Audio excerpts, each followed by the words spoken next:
Solo. The moment you open your eyes, you're handed a critical condition notice. To pay your medical bills, you enter an online singing competition. Only to end up making all 7 billion viewers across the internet cry. You always tend to show a forced smile at those who are cold and indifferent. The people on the shore wear faces of pure indifference. You have no lingering ties to this world. Everything fades into smoke.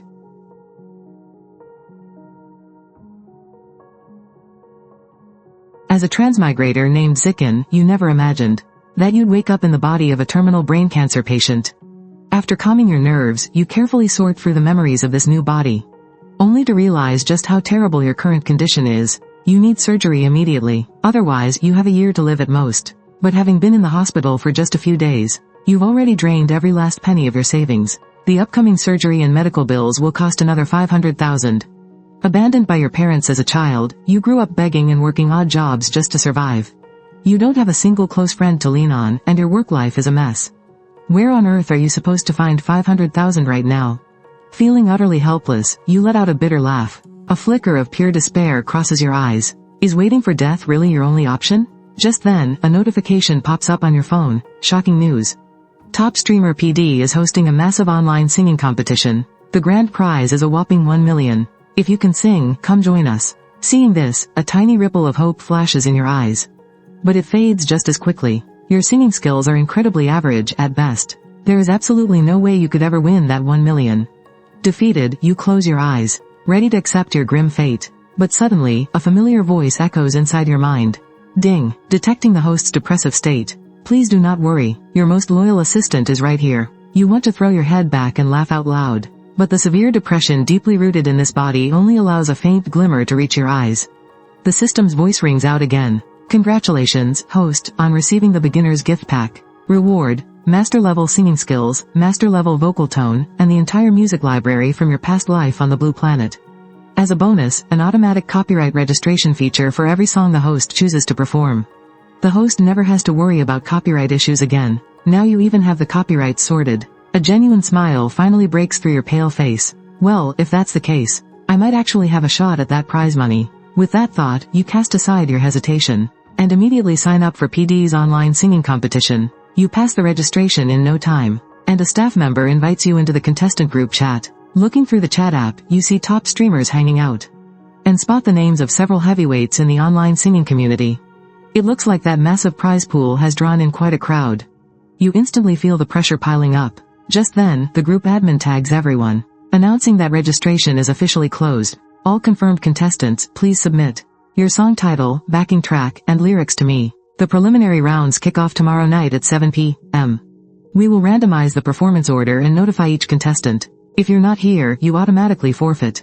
You have to upload the lyrics too? Propping up your incredibly weak body with both hands, you slowly climb out of the hospital bed and drag yourself over to the window. You watch the dim moonlight filtering through the heavy clouds, casting long shadows across the desolate, empty hospital corridor. Combined with the relentless agony of your illness, you feel as though your very heart is suffocating under a thick, dark cloud, completely cut off from any sliver of light. After standing there in silence for a long time, you pull out your phone and type in your song choice for the competition, Under the Sea.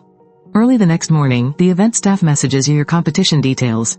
You are up first in Group 3 of your division. Do not miss your time slot. Since there are so many contestants, just to save time, anyone who doesn't show up within 1 minute will be disqualified, and we'll automatically move on to the next person. You nod after reading the rules, then lie back down on the bed, rubbing your temples with a look of pure agony. That familiar, mind-gnawing pain was back. Helpless, you swallow a handful of painkillers, set an alarm for 7 p.m., close your eyes, and slowly drift off to sleep. Evening arrives in a flash. By now, PD's live stream is already absolutely packed. The popularity score is holding strong at over 5 million, and the VIP lounge has crossed 100,000 viewers. The chat and comments are going absolutely crazy, scrolling non-stop. Holy crap, is this really just the fan competition? Every single singer here is good enough to debut. Bro, he's totally smurfing, right? Probably sneaked in from the pro streamer bracket. PD is sitting in front of his screen, grinning from ear to ear. Even they didn't expect the stream to blow up like this. And the quality of the contestants is just insanely high. Just then, the host's voice echoes through the stream. Alright, the singers from Group 1 and Group 2 have all finished. Now, let's welcome the next singer from Group 3 to the mic. Since this is an online live-streamed competition, It skips a lot of the complicated and unnecessary formalities. Because of that, the pacing is super fast, and very soon, it's your turn to take the mic. But several seconds pass, and there's absolute dead silence on your end of the stream. The host starts calling out, "Contestant Bai Chen? Bai Chen? You have 60 seconds, Contestant Bai Chen. Are you there? If you are, please get on the mic and sing immediately." Contestant Bai Chen, 60 seconds. Are you there? If so, hurry up and take the mic. Hello, are you there? If you're here, please get on the mic now. Your 1-minute countdown starts now. If time runs out, you'll be automatically disqualified. The viewers in the chat immediately start mocking you. LMAO, did this guy hear the singers before him and get scared off? Yeah, he definitely chickened out. About 50 seconds pass, just as the host is about to announce your disqualification. A sudden, incredibly weak voice comes through the stream. Is it my turn? Meanwhile, in a dark, secluded stairwell of a Shanghai hospital. You're hunched over, your face twisted in agony as you pant heavily. Since you can't be loud inside the hospital, you're forced to swallow down the excruciating pain tearing through your body. You manage to find this spot to sing, but just walking this incredibly short distance nearly cost you your life. Hearing your voice, the host and the judges all frown slightly, but they don't press the issue. The host simply replies, "Yes, it is. Please start immediately." You quickly nod your head and whisper, "Okay. Okay." You put on your earphones with trembling hands and adjust the volume. Then, you slowly speak into the mic, "I'm so sorry for keeping everyone waiting. This is an original song, called Under the Sea. This is for all of you." The moment the words leave your lips, a simple, yet devastatingly sorrowful and lonely piano melody floats gently through the audio, instantly pulling every single listener right into its emotional depths. And then, your deep, haunting voice begins to sing, the shattered moonlight pierces through the clouds.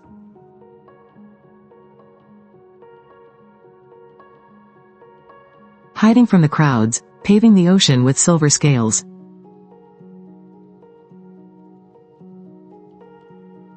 The crashing waves soak your white dress, desperately trying to push you back. Listen. The entire audience violently shivers, as if they've just been struck by lightning straight to the soul. It feels like something heavy has violently slammed into their hearts, leaving behind a suffocating weight. Meanwhile, you've completely slumped against the cold wall, desperately using it to keep your failing body from collapsing. Eyes gently closed, with that ethereal yet deeply lonely and incredibly sorrowful voice, you continue to sing. The ocean waves sing a lullaby, vainly hoping to keep you warm. Listen to the depths of the sea, whose wailing is guiding the way.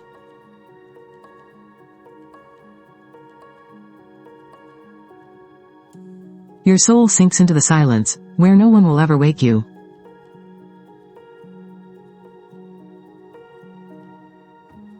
In everyone's minds, it was as if they could see that pitch-black ocean. A woman in a white dress, barefoot. Her eyes completely devoid of light, walking forward numbly, step by step. And the direction she was heading was the suffocating, sunless bottom of the sea. Right then, your voice suddenly turned incredibly deep and hoarse. You loved the salty breath of the sea breeze. Stepping on the wet gravel, you said people's ashes should be scattered into the sea. You asked me where you'd go after death, and if anyone would ever love you. Could the world just stop? Forcing smiles for cold-hearted people? The people on the shore wear faces of complete indifference. There's nothing left to tie you to this world, everything scatters into smoke. The entire live stream went dead silent, as if completely submerged by seawater. Everyone's eyes were red, sinking completely into their own emotions. The girl walked into the sea to end her life, yet the people on the shore acted as if they couldn't see her at all. They didn't even care about the tragedy unfolding right in front of them. The coldness of this world was just so cruel to her. Perhaps the ocean was her only true sanctuary, because the sea could embrace all the ugly things in the world, and wash away all the filth. The listeners in the live stream were trembling, their eyes brimming with tears. Because honestly, didn't everyone have a girl exactly like that living inside their own hearts? The crushing pressure of studies, the dark toxicity of the workplace, the unbearable struggles of life, the heavy financial burdens. Everyone was carrying these massive weights on their backs, suffocated and gasping for air. When the dead of night comes, tears just fall unconsciously. You can only swallow your own stress all alone. No one is going to pity you. And even if they did, no one can actually save you. Every time you're about to break, you just tell yourself to endure it, that it'll pass. But who would have thought that this endurance might last a lifetime? By now, you had also completely immersed yourself into the sorrowful world of this song, thinking about how aimlessly you lived in your past life, only to come here and suffer the torment of illness, facing the arrival of death all alone. These tragic experiences and memories layered over each other, bringing out the raw loneliness and despair in your heart. It all melted right into your voice. It's too late, you once smiled while crying.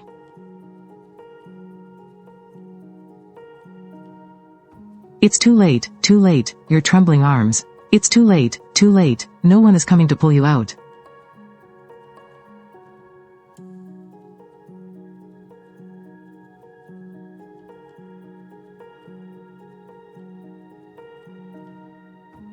It's too late, you clearly hated suffocating. These 4 lines of too late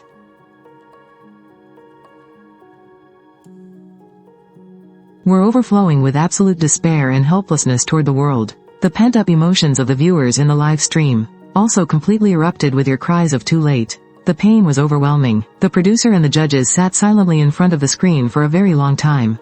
This song, Ocean Bottom, had completely unleashed the dark depression that everyone had buried dead inside them.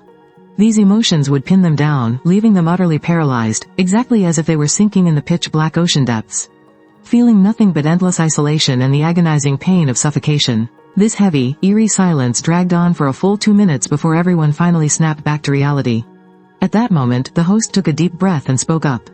I'm so sorry. The emotional aftershock of this song is just way too strong. Hearing his voice, the audience finally started to pull themselves together. Comments instantly flooded the screen, filled with an overwhelming sense of sadness.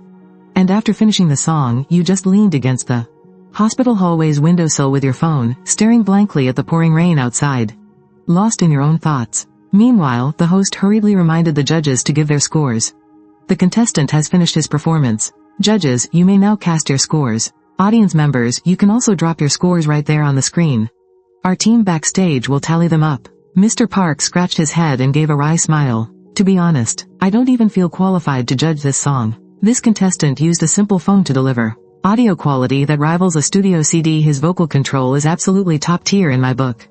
But I can only give 99 points. I'm taking off 1 point because it was just so incredibly depressing. It really broke my heart. The other 2 judges nodded in agreement, but they didn't deduct any points. Instead, they both gave a perfect score of 100. Looks like your advancement to the next round is absolutely guaranteed. Right at that moment, Mr. Park suddenly thought of something and asked, Contestant Bai Chen, are you still there? I want to know, what kind of mental state were you in when you wrote this song? But there was no reply from you on the stream. Bai Chen, are you there? By now, you had already returned to your hospital bed after finishing the song, completely unaware of the massive stir you had caused on the live stream. You lay exhausted on the hospital bed, staring up at the cold ceiling, feeling the agonizing pain radiating through your body. Your eyes grew empty and numb. You only joined the singing contest to win the prize money, to pay for your surgery, fighting for a tiny sliver of hope to live. But for some reason, you now couldn't shake the feeling that death was your only true destination. Even if you survived the surgery, would the pain from the follow-up treatments ever disappear? What was the point of staying alive anyway? 4 a.m. inside a shabby, run-down room. A young girl with white gauze wrapped around her wrist quietly tiptoed over to the window. She looked down from the 20th floor. Her eyes held absolutely zero fear, only a dead, eerie calmness. Just as she closed her eyes, ready to jump, an ethereal, heartbreakingly sad voice suddenly drifted in from next door. The scattered moonlight broke through the clouds.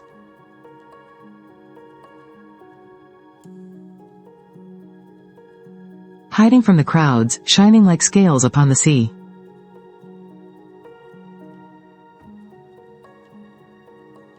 A tiny ripple of emotion suddenly flickered in the girl's dead, empty eyes. In this desolate and lonely song, she felt like she was hearing her own soul. Was there actually someone else in this world, who felt exactly like her? Who is it? What's the name of this song? Who is singing this? She suddenly felt a desperate urge to hear the full song. She walked back to her bed, grabbed her phone, and searched for the lyrics she had just heard. Moments later, a video with hundreds of thousands of likes popped up on her screen. Under the Sea? The girl put on her earbuds and tapped play. She listened in absolute silence. As the gentle intro began to play, a massive wave of comments instantly flooded the screen. Tearjerker warning ahead. Grab your tissues. If you're already feeling down, do not listen to this. Yang Xiaoran, who was about to turn off the comments, pulled her hand back. She suddenly really wanted to see what other people had to say. She scrolled through the comments while listening to this incredibly moving song. That deeply resonated with her shattered soul. You loved the salty breath of the ocean breeze, stepping on the wet, sandy shore. You said people's ashes should be scattered into the sea. You ask me where we go after we die, and if anyone there will love you. Will the world finally stop? Hearing this, Yang Xiaoran let out a bitter sigh. Her eyes were filled with sorrow. Yeah, where would she go after she died? Would she just completely disappear? Or turn into a lonely ghost, still wandering this world? Just then, she glanced at the live comments. Let me tell you all a little secret. If you die, you'll go straight to the underworld. The vibe there is super creepy. Every breath you take is freezing cold, and there are terrifying monsters everywhere. You won't even get to feel the warm sunshine. Pretty scary, right? So everyone, please stay alive. Even if it's for nothing else. Just do it to feel tomorrow's warm sun. The person above is totally right. I just came back from a trip there, and I never want to go back again in my life. Everyone, please live on. And if nobody loves you, then let me love you. That's right, let us love you. And then, let's all love this world together. Stay strong, stranger. I love you. Looking at the screen filled with I love you, Yang Xiaoran's frail body couldn't help but tremble. 2 trails of tears silently slipped down her cheeks. Is there really someone out there who loves me? She suddenly remembered that late night, half a month ago. Her long-suppressed emotions had suddenly exploded without warning. She had rushed straight into the kitchen, grabbed a fruit knife and slashed it across her wrist. When her parents saw the blood pouring endlessly from her wrist, there was absolutely no blame in their eyes. There was no anger, only endless worry and sheer panic. They grabbed her and frantically rushed to the hospital. She could still faintly remember that night. Her normally law-abiding father had run through who knows how many red lights. Her mother had stayed by her side the entire night, gripping her hands so tightly. As if terrified she would slip away. It seemed, she was still loved after all. The sorrowful singing was still playing in the background. Too late, you once smiled as you cried.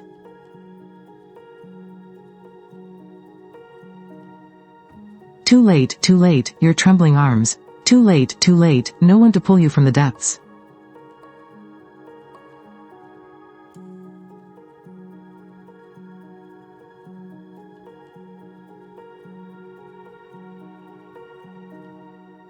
Too late, even though you hated the feeling of suffocating.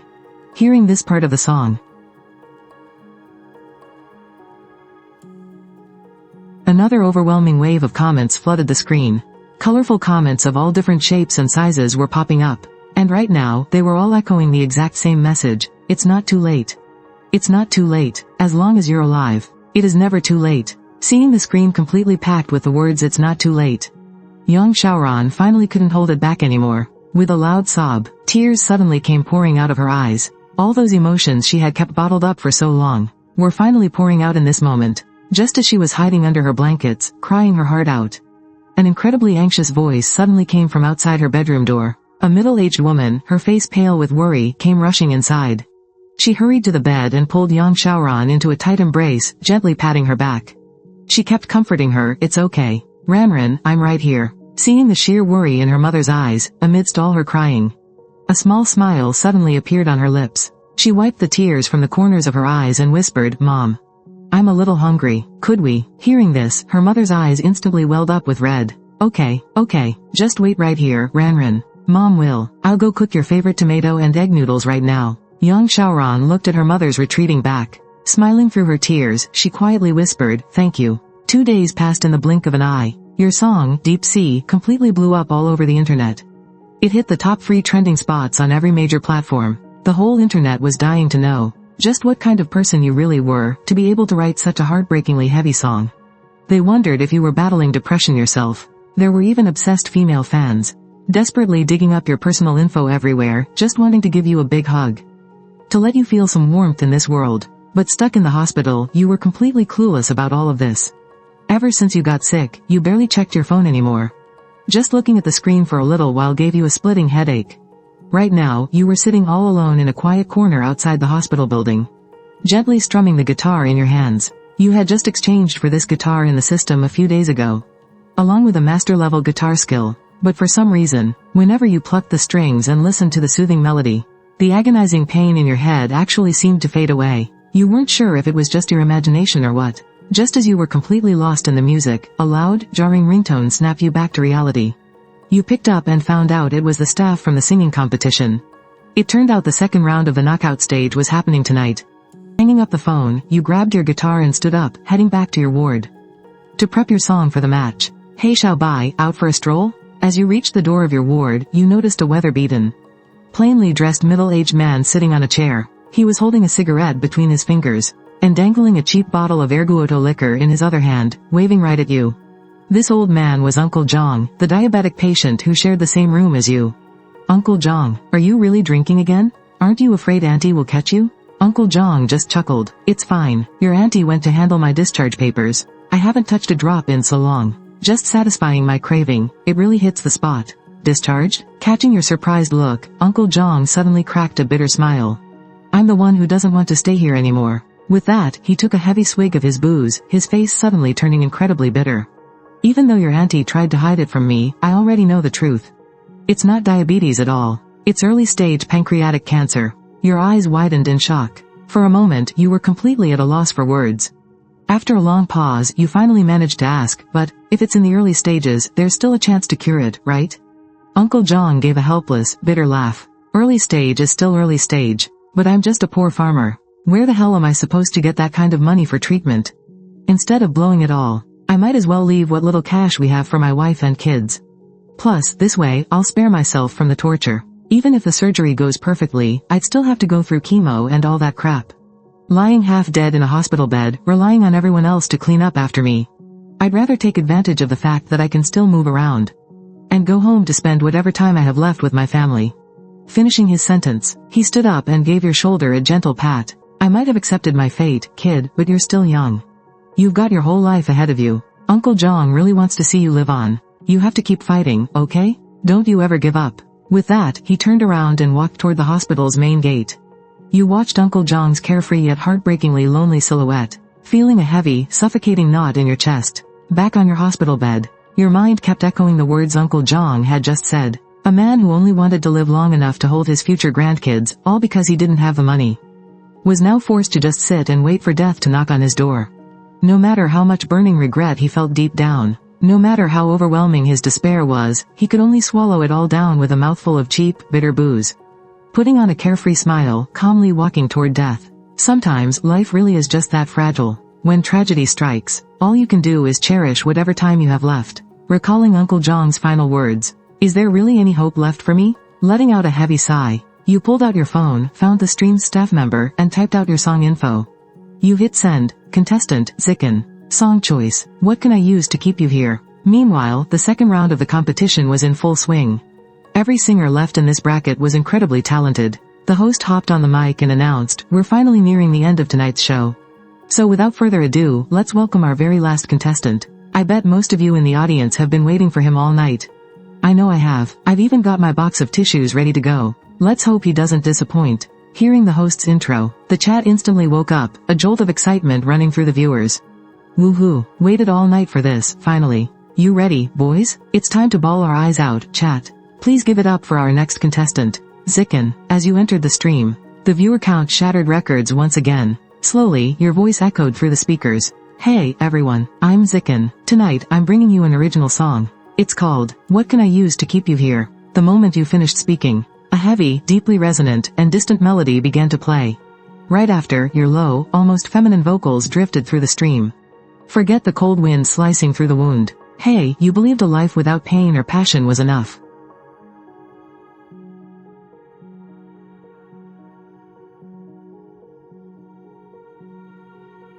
Ah, why do you feel like singing when the snow falls? Why do tears drop right when it's time to let go?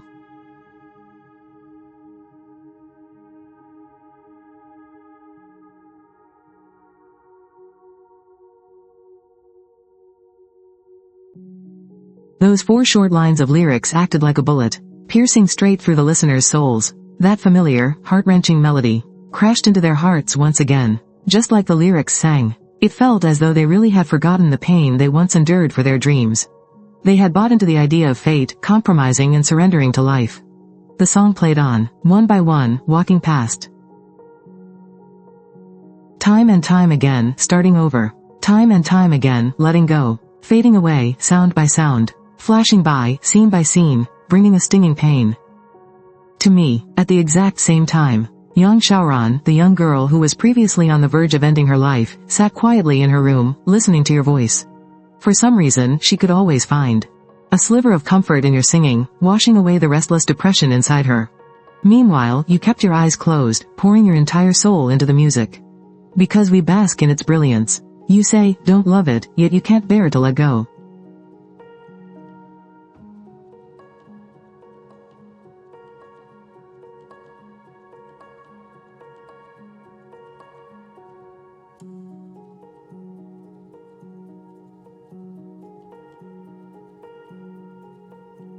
And so, life is as bitter as a song. Suddenly, everyone felt something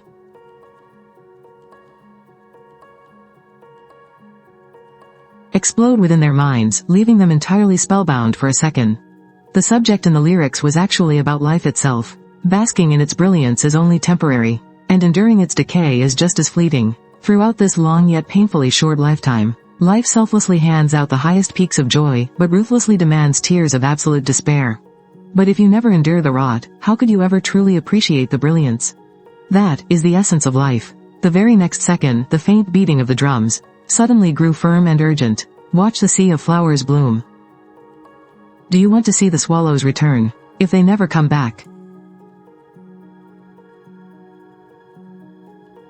Then who am I even living for? At that exact moment, everyone in the stream held their breath. The chat was instantly flooded with tears. What on earth has Bai Chen been through? How can someone so young carry so much sorrow? Why am I crying again? Damn it, this guy is too much. It hits right in the feels again. I just want to sob. I just want it all to end. The grandpa who raised me passed away last year. And this year, my grandma died from a terrible illness. I just don't know what to do anymore. I really don't. One heartbreaking story after another kept popping up in the chat. It was as if, in that very moment, inside that stream filled with your singing, they had finally found a place to belong. The comfort of total strangers brought them a glimmer of peace. But the song wasn't over yet. Completely unaware of the storm you'd caused, you stayed lost in the melody, falling with a flash of light, yet so reluctant to leave.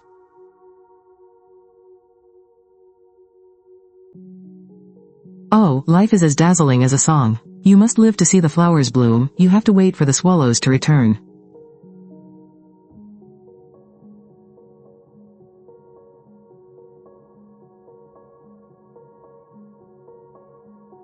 Believing that they will all come back, you vow to live on for their sake. As the final note faded, the tears everyone had been fighting back finally slipped down their cheeks. At first, they thought the song was just dark and heavy, a tragic surrender to the helplessness of life. But when those final lyrics hit, they realized how terribly wrong they were. In that instant, it was as if they saw the bitter winter melting away, revealing a shattered wasteland bathed in golden sunlight. Glowing with breathtaking beauty, with absolute perfection, you sang out the deepest empathy shared between human souls. You voiced the most profound despair of life, yet still held out hope for spring. Hope was still alive. By now, Yang Xiaoran was already sobbing uncontrollably. I want to see the ocean of flowers bloom. I want to see the swallows come back. I want spring to be here. I just want it, she screamed over and over again. The livestream chat was just like when you sang Under the Sea. That was so beautiful. Long after the song ended, everyone was completely spellbound, unable to snap out of it. The silence was almost terrifying. After what felt like an eternity, the head judge finally snapped back to reality. Staring blankly at the screen, he asked, almost as if possessed, Bai Chen, are you doing alright? Honestly, he probably didn't even know why he asked that. But the moment the viewers heard it, they woke up from their trance too. Their hearts skipped a collective beat. It hit them. Between Under the Sea and What Do I Use to Keep You, the crushing despair inside you was palpable.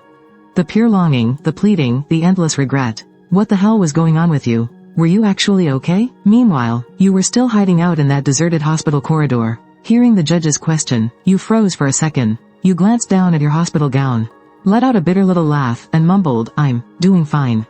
And just as everyone leaned in, waiting for you to say something else, you abruptly disconnected. Unbelievable. It was exactly like the first round, singing your heart out, then dipping the second it was over. That's our goodbye for you, what a flex. But on your end, slumping in that shadowy hospital corner, the performance had drained every ounce of your energy. Seeing that you'd advanced to the next round, you bailed out of the stream early, ready to drag yourself back to bed. But just then, out of the corner of your eye, you caught a figure lurking in the dim light of the stairwell, staring dead at you. Did I disturb the patients nearby? You rubbed your nose and awkwardly apologized, "My bad. Did I disturb you?" But after a while, there was no response. You frowned, stepping forward to check it out. Suddenly, a loud crack of thunder shattered the silence. A split second later, a blinding flash of lightning ripped across the sky. The glaring white light poured through the window, illuminating a shadowy figure around the corner. It was a tiny little girl, wearing a pure white dress. Her long hair, and even her eyebrows, were as white as snow. She looked just like a little angel lost in the human world. Right now, she seemed terrified. She turned and bolted, vanishing down the dark hallway. Who was that? Just as you were wondering, your phone suddenly rang. You jumped. The sudden ringing completely snapped you out of your deep thoughts. You answered the call. "By Chen? It's the producer. I'm not interrupting anything, am I?" A hint of confusion flashed in your eyes. "Is something wrong? Calling me this late?" Hearing your exhausted voice, the producer stopped beating around the bush. "Here's the deal. Because the 2 songs you sang in the competition were absolutely incredible. A bunch of music platforms just contacted me. They wanted me to ask you if you have any intention of selling the copyrights to those 2 songs. Hearing this, your eyes lit up. This was great news. What the platforms want to buy should be the streaming rights, right? If negotiations went smoothly, your medical bills could be entirely paid off even before the finals. Finally, you replied, "Producer, I was actually just thinking about that. For any platforms interested in buying, just have them contact me directly. Thanks for the help." The producer chuckled at your response, said all right, and hung up. That very night, both you and the show dominated the trending lists across all major platforms. Countless people had been deeply moved by your voice. Like lost souls wandering in the dark, people who heard your soul-touching music flocked together, following the melody to find comfort and bring warmth to one another. Overnight, across all major music and video platforms, any video or audio clip about you easily hit over 10 million views. The total view count completely smashed past 1 billion, and the numbers were still climbing fast. Desperate to secure the streaming rights to your songs, 03-0085-7753-9955. People from various music platforms were going crazy trying to track you down and get in touch. Fast asleep, you were completely clueless about the storm brewing online. First thing the next morning, you got a call from Penguin Music. Unexpectedly, the guy on the line immediately treated you like some clueless nobody they could easily push around. He confidently offered 1.5 million, trying to buy out the full copyrights to both of your songs. You let out a cold laugh and replied, "Wow, your company's sincerity is really something. Let's talk some other time." When you said the word sincerity, you made sure to heavily emphasize it before hanging up the phone right in his face.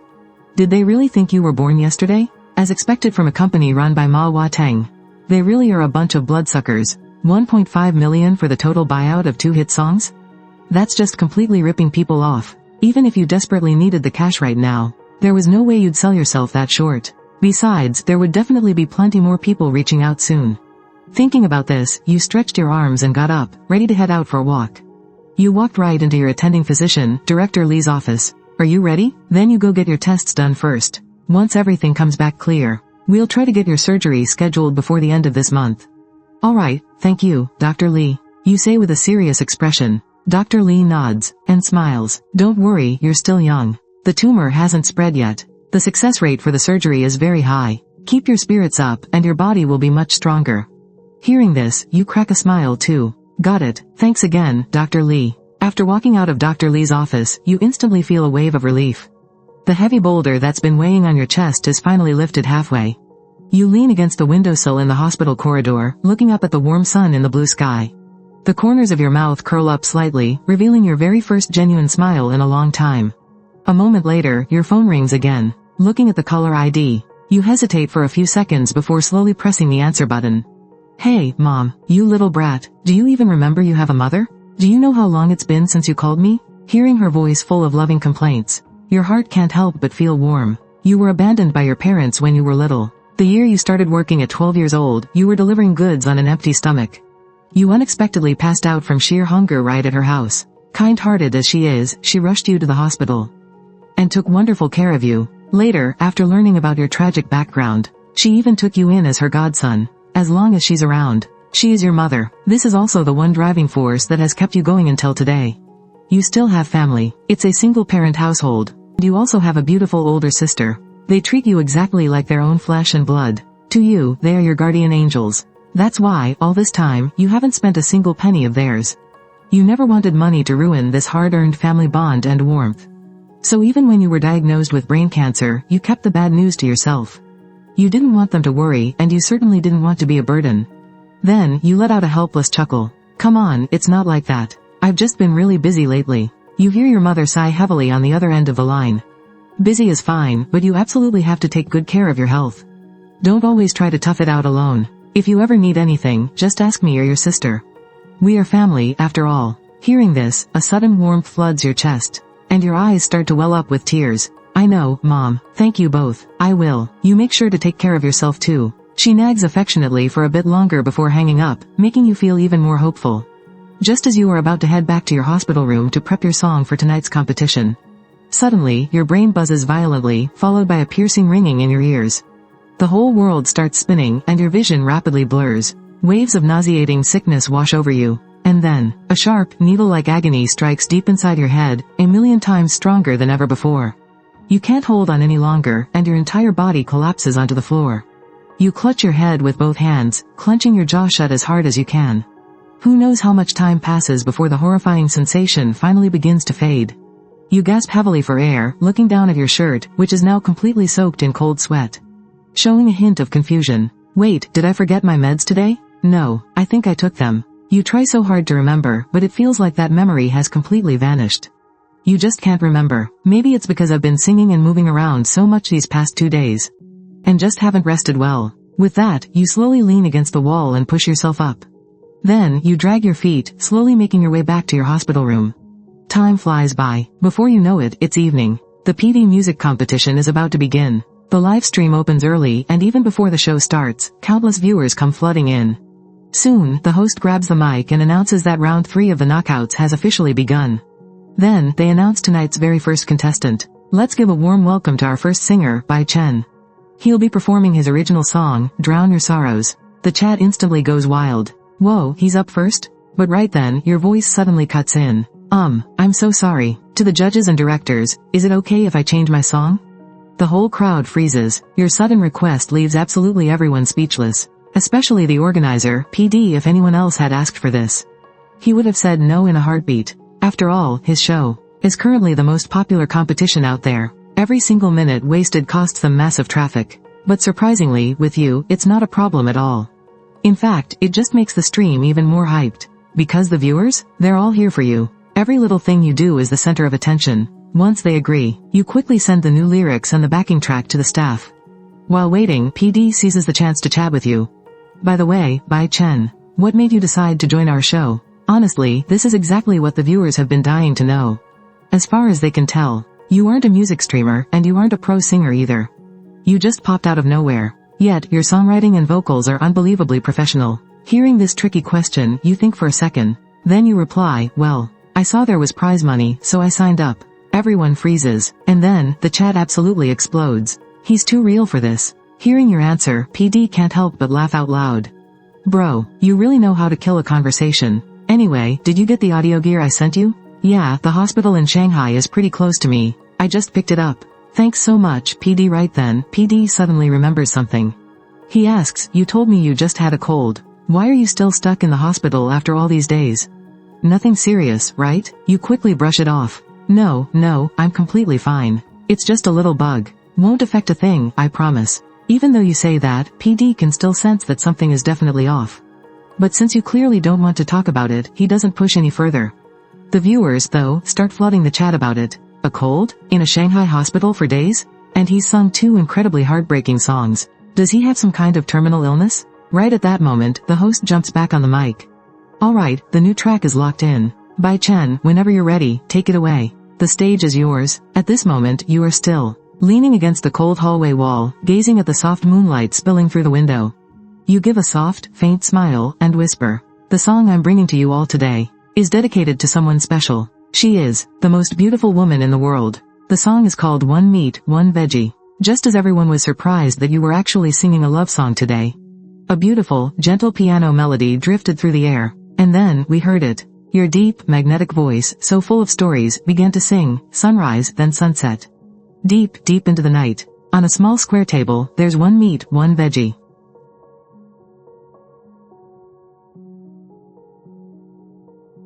A figure, quietly busy. Her hands bringing warmth to these passing days.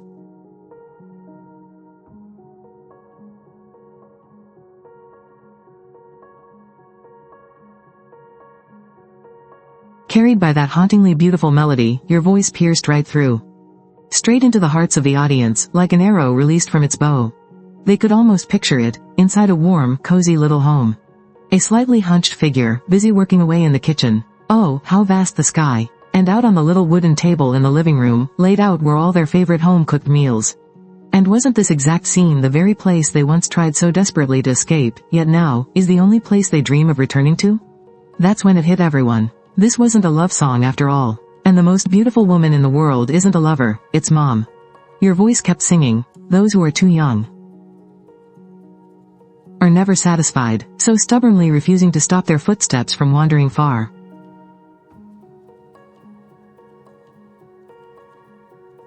Looking up at the endless sky, walking down that long, long road, forgetting to look back to see if she was crying.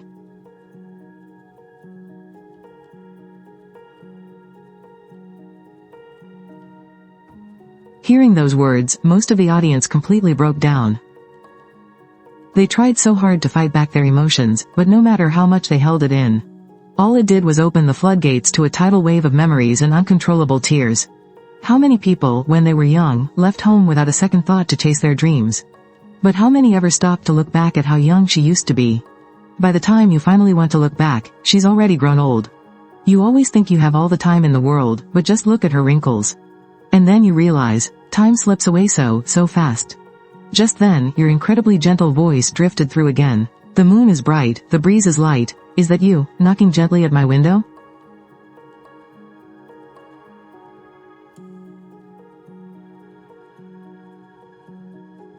When you hear this, please don't worry.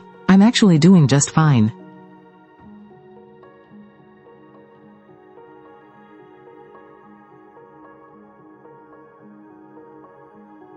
At that moment, the audience lost all control. Heads bowed. Eyes completely red, their tears pouring out like a broken dam. Their hearts filled with nothing but an endless, aching longing for their mothers. And the song played on. The moon is bright, the breeze is light. Did you ever come to visit?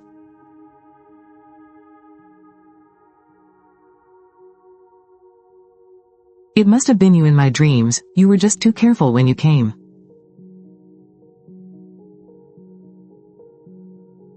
Knowing what a light sleeper I am. Meanwhile,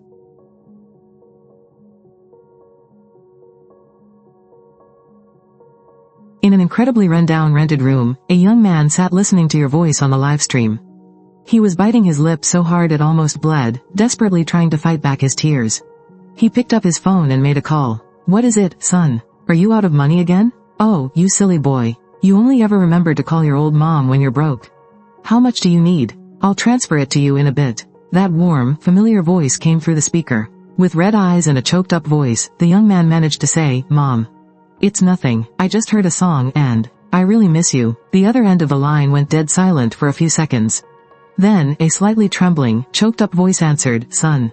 Mom misses you too. Those words completely shattered his emotional walls. He couldn't hold it in anymore and burst into uncontrollable sobs. Right at that very moment. This exact same scene was playing out all across the country. Countless people silently picked up their phones and made that one phone call. Meanwhile, completely lost in your singing, you didn't even notice that just behind you, peering through the crack of the door, a few young nurses were standing with their phones in hand. The camera stayed focused on you as the final notes of the song faded away. The live chat exploded with messages. My mom passed away 5 years ago, but I haven't dreamed of her even once. Mom, today I finally realized it's because she didn't want to wake me up. I was 15 back then, and she was 43. Now I'm 35. She would have been 63 now. Are you doing okay up there, Mom? I miss you so much. Could you please come back and see me just one more time? Reading those heartfelt comments scrolling by, the producer and judges were completely lost in their own nostalgic memories. By now, you had finally composed yourself and glanced at the chat. You softly said, thank you all so much for the support. Hearing your voice finally pulled everyone back to reality. The producer spoke up, his voice thick with emotion. Bai Chen, you're the very first person to make me cry this hard. As far as I'm concerned, you're already number one. But I am a bit curious, what made you suddenly decide to switch to this song? You scratched your head and replied, well, after I got off the phone with my mom today. I just felt incredibly inspired. I also hope it reminds everyone to pay more attention to their own mothers. And of course, this song can be dedicated to your grandma, your sister, or your dad.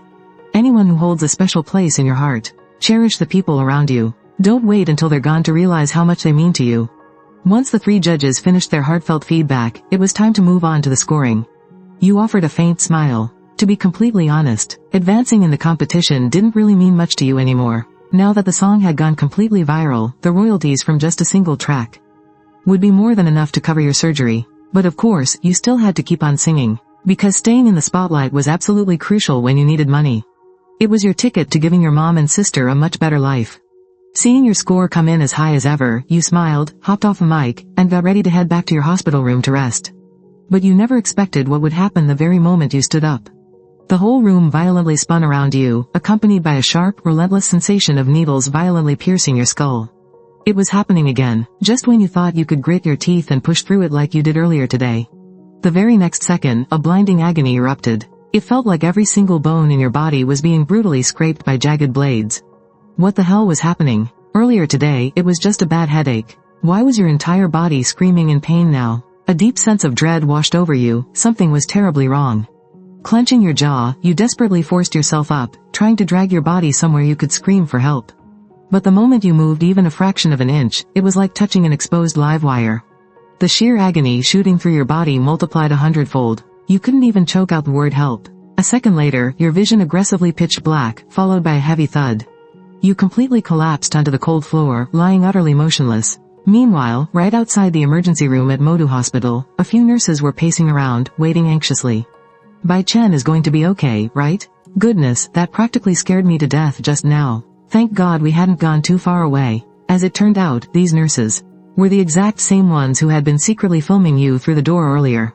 Right when you passed out, they heard the heavy crash of your fall and instantly rushed right back. Shocked to find you completely unconscious on the floor, they didn't waste a second rushing you straight to the ER.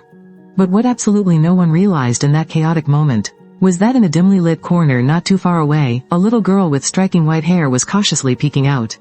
She was intensely and carefully watching everything unfold. Almost 20 agonizing minutes ticked by. Suddenly, the heavy emergency room doors swung wide open, and a doctor in a crisp white coat stepped out. He walked out from inside. Seeing him, the nurses immediately asked with concern, "Director Wong, is he going to be okay?" Director Wong looked at the nurses in confusion and said, "As of right now, he's not in any immediate danger. As for why he passed out, we still have to wait for the lab results." Then, looking puzzled, he asked them, "Aren't you all from the building next door? What are you doing over here? And you even brought a patient over together?" Seeing this, the nurses had no choice but to tell him the truth. After hearing the whole story, Director Wang's expression suddenly turned grave. "Brain cancer? Well, that explains it. What's wrong, Director Wang? Has his condition gotten worse?" Nurse Xiao Qing asked anxiously. Director Wang replied with a serious tone, "It's highly likely. We'll just have to wait for the lab results. I'll get in touch with Director Li. You guys should hurry up and take him back to his ward." Still lying there unconscious, you had no idea that you had just shot straight to the #1 spot on the trending list again. Your song, Meat and Veggies, sparked a massive wave of nostalgia across the entire internet. Netizens flooded the comment sections, pouring out their deepest, unspoken feelings. Even the PD didn't expect that. Before the fan concert even finished, the show would hit the top of the trending charts once more. In Room 020, the livestream's popularity skyrocketed so fast that the servers actually crashed and went offline. Thanks to massive sharing by netizens everywhere, you and your song completely took the internet by storm. Seeing this kind of insane traffic, all the major music platforms couldn't sit still anymore. Over at the NetEase Cloud headquarters, someone called out, "Mr. Wong, the stats are in.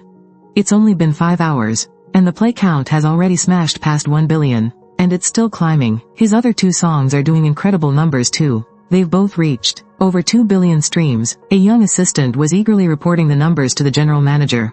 Mr. Wong nodded as he listened. "By the way, I heard Tencent Music has already reached out to Bai Chen." "Yes, sir. I heard they offered 1.5 million for 2 songs. As for whether he agreed to it or not, we're still not sure. They're keeping things tightly under wraps over there."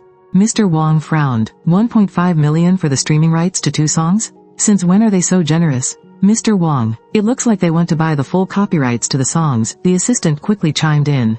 "What, 1.5 million to take all the rights to both songs?" Mr. Wang's eyes widened in shock. His mouth twitched in disgust. "I guess I gave them too much credit. They're just as shady and greedy as ever. You could say that. Once they buy the full copyrights, those 2 songs wouldn't even belong to the singer anymore. He wouldn't even be able to sing them in public without their permission. So many singers get totally screwed over because they don't understand all that legal jargon. Mr. Wong thought for a second. Actually, this was a great opportunity for him. As long as he showed enough sincerity, he had a real shot at snagging the exclusive streaming rights. With a sense of urgency, he ordered his assistant, "Get all of Bai Chen's information compiled for me right now. I'm going to talk to him myself." But this exact scene wasn't just happening at NetEase Cloud. Basically, every single music platform on the internet was doing the exact same thing. They all wanted to beat the competition and be the first to contact you. It was just a pity that no matter how hard they tried to reach out, that night, it was like you had vanished into thin air. Meanwhile, back at the Shanghai hospital, you had been transferred back to your own room to rest. Nurse Xiao Qing had even volunteered to switch to the night shift, just so she could stay and take care of you. She looked at your deathly pale face, and your body that trembled every now and then from the sheer pain. A sudden wave of heartache washed over her, and when she thought about how, ever since you were admitted to the hospital, not a single soul had come to visit you, she suddenly understood. She understood just why you were able to sing such deeply suffocating and desperate songs. Only someone who had stared into absolute, endless darkness could write a song like that. With that thought in mind, Xiao Qing pulled out her phone and snapped a photo of you, then quickly posted it on TikTok with a caption.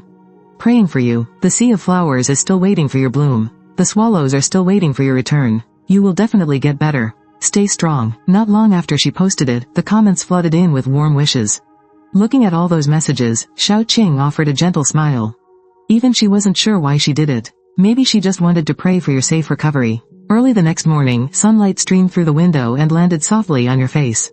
You slowly opened your eyes, then leaned weakly against the headboard, completely exhausted. What the hell happened to me last night? Why did it hit me so suddenly? Even when I was passed out, I could still feel that agonizing pain. You honestly wondered if you were going to die. Just as you were lost in thought, your phone suddenly rang on the nightstand. You weakly answered the call. "Hello? Who is this?" "Hello there. Am I speaking with Mr. Bai Chen? I'm a director from NetEase Cloud Music. Do you have a moment to chat?" NetEase Cloud Music? This was the only platform that hadn't reached out to you yet. But here they were. You managed a faint smile. "Hello, are you calling about the music licensing? But let me make one thing clear right off the bat, I am only selling the streaming rights. Anything else is off the table." Hearing your firm response, a sharp gleam flashed in Director Wang's eyes. As a shrewd businessman, he instantly picked up that plenty of other platforms had already approached you, and the talks had not gone well.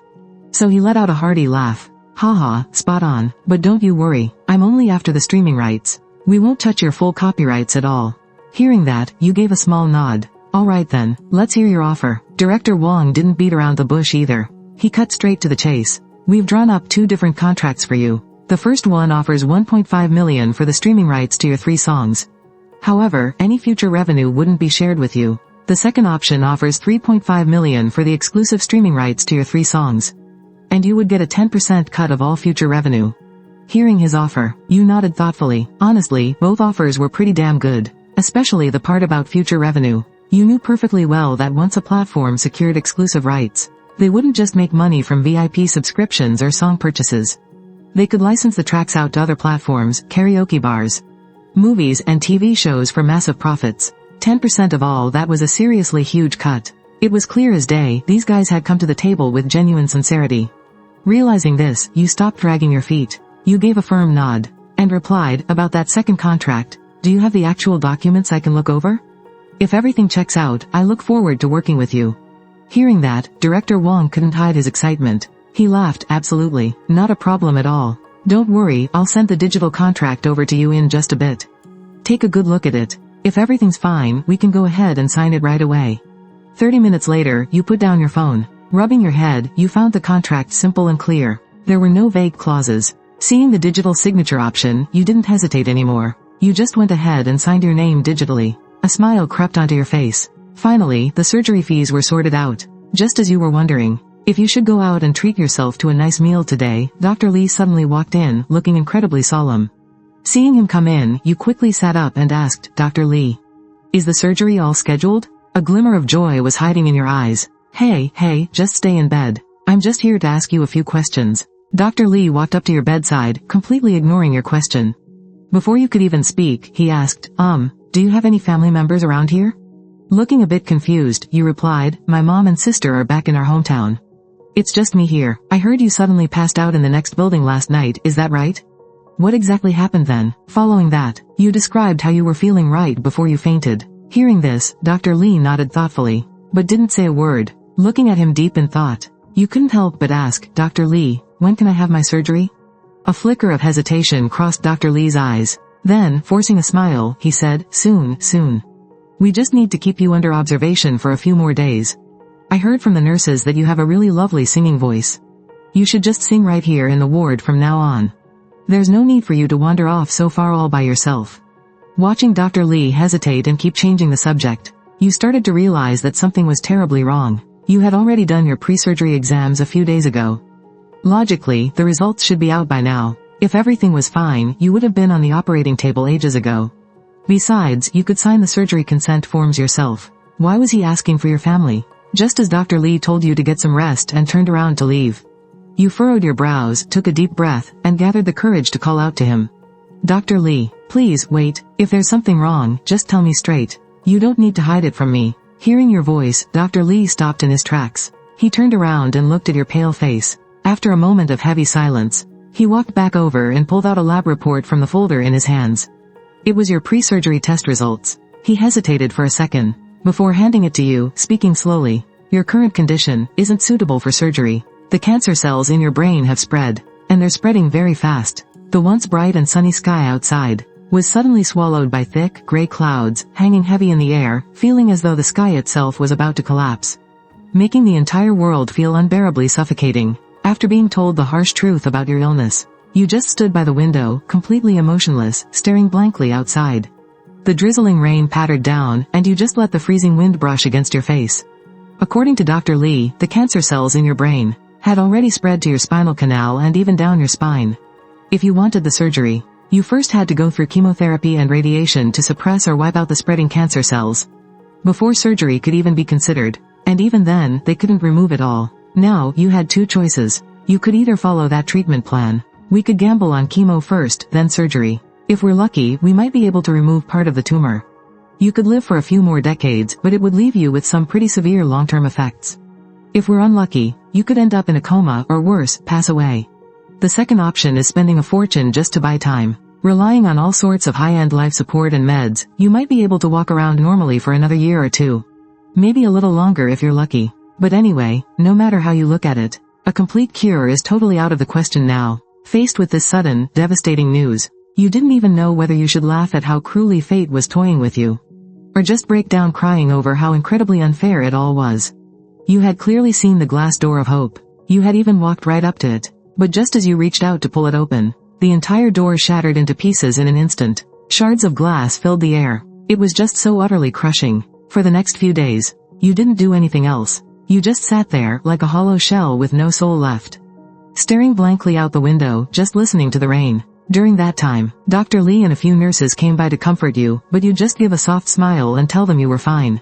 Even though you were smiling, they could tell that the spark of hope that had slowly returned to your eyes had completely died out again. You reached out to PD, letting him know that you were dropping out of the singing competition and wouldn't be participating anymore. When he heard the news, PD was absolutely stunned. It's no exaggeration to say the show blew up entirely because of you. If the audience found out, there'd be hell to pay. PD had no choice but to press you on what exactly went wrong. He even threatened to come to the hospital and search every single room for you. Left with no choice, you finally told him the truth. When he found out what was happening, he went completely silent. It took a long time before he finally sent a message trying to comfort you. He said he understood, and even asked for your bank account number, saying he'd wire you $1 million to help with your medical bills. But you turned it down. After all, you weren't short on money right now. You were short on time. Sigh, does the system have a way to fix this? You asked, a tiny sliver of desperate hope in your voice. The system stayed silent for a moment. Then, its robotic voice echoed in your mind. The system can make the host's passing a little less painful. You were completely speechless. Wow, thanks a lot. Just as you went back to staring blankly out the window, your phone suddenly buzzed with a message. You picked it up and glanced at the screen, and froze. It was from your adopted older sister. 12 degrees Celsius. Hey bye, are you in Shanghai right now? Are you busy? Seeing that familiar yet somewhat distant nickname, a wave of warmth washed over your heart. When you were a kid, after her mom took you in as her godson, you moved into their house. You were always a really quiet and lonely kid, but she was so full of life, always doing everything she could to make you smile. She never looked down on you just because you were an outsider they had taken in. As time went on, you two became as close as real siblings, practically glued to each other every single day. But as you both grew up and started building your own lives and careers, you slowly lost touch. You'd only really send each other texts on holidays. But no matter how long you went without talking, you knew she always had you in her heart. You typed back, "Sis, where else would I be if not in Shanghai? What's up?" She replied right away, "You little brat, can't I just check in on my little brother? I happen to be on a business trip near Shanghai right now. I just remembered you were working here. Don't get the wrong idea though, I didn't come here just to see you." Reading her usual, carefree teasing, for the first time in days, you broke into a real, genuine smile. Revealing my first smile in days. "All right, what time will you get here?" 5 p.m. Be at the airport to pick me up, right on time. Get ready to welcome your big sis. 5 o'clock. You looked. At the time, there were still 7 or 8 hours left. Plenty of time. Enough time to head back, change clothes, wash up, and look presentable. After all, I couldn't let her see that I was sick. Fast forward to the evening. Right now. You were sitting with your sister, Bai Jia, in a little tavern. She had wanted to find a place where we could eat and grab a few drinks since she had been so exhausted these past few days. She just wanted to unwind. So, you brought her to this small tavern near your rented place. As the two of you enjoyed the gentle breeze, sipping on some drinks, you ate and chatted away. You happily reminisced about the good old days, catching up on each other's lives. As the hours slipped by and the mood lifted, before you knew it, you were both feeling a little tipsy. Truth be told, ever since you were diagnosed with brain cancer, you hadn't had a single good day. You'd been wanting to drown your sorrows in alcohol for a while now. But you were afraid it would make your condition worse, so you never dared to take a sip. But tonight, you had figured things out, or maybe you had just completely given up. Screw it, I only have a few years left to live anyway. I'm going to do whatever the hell I want. Bai Jia watched as you downed glass after glass, pouring liquor down your throat, a flash of worry crossing her eyes from time to time. Frowning, she asked, "Bai, what's going on with you?" You waved your hand drunkenly and slurred, "Well, isn't this just drowning my sorrows?"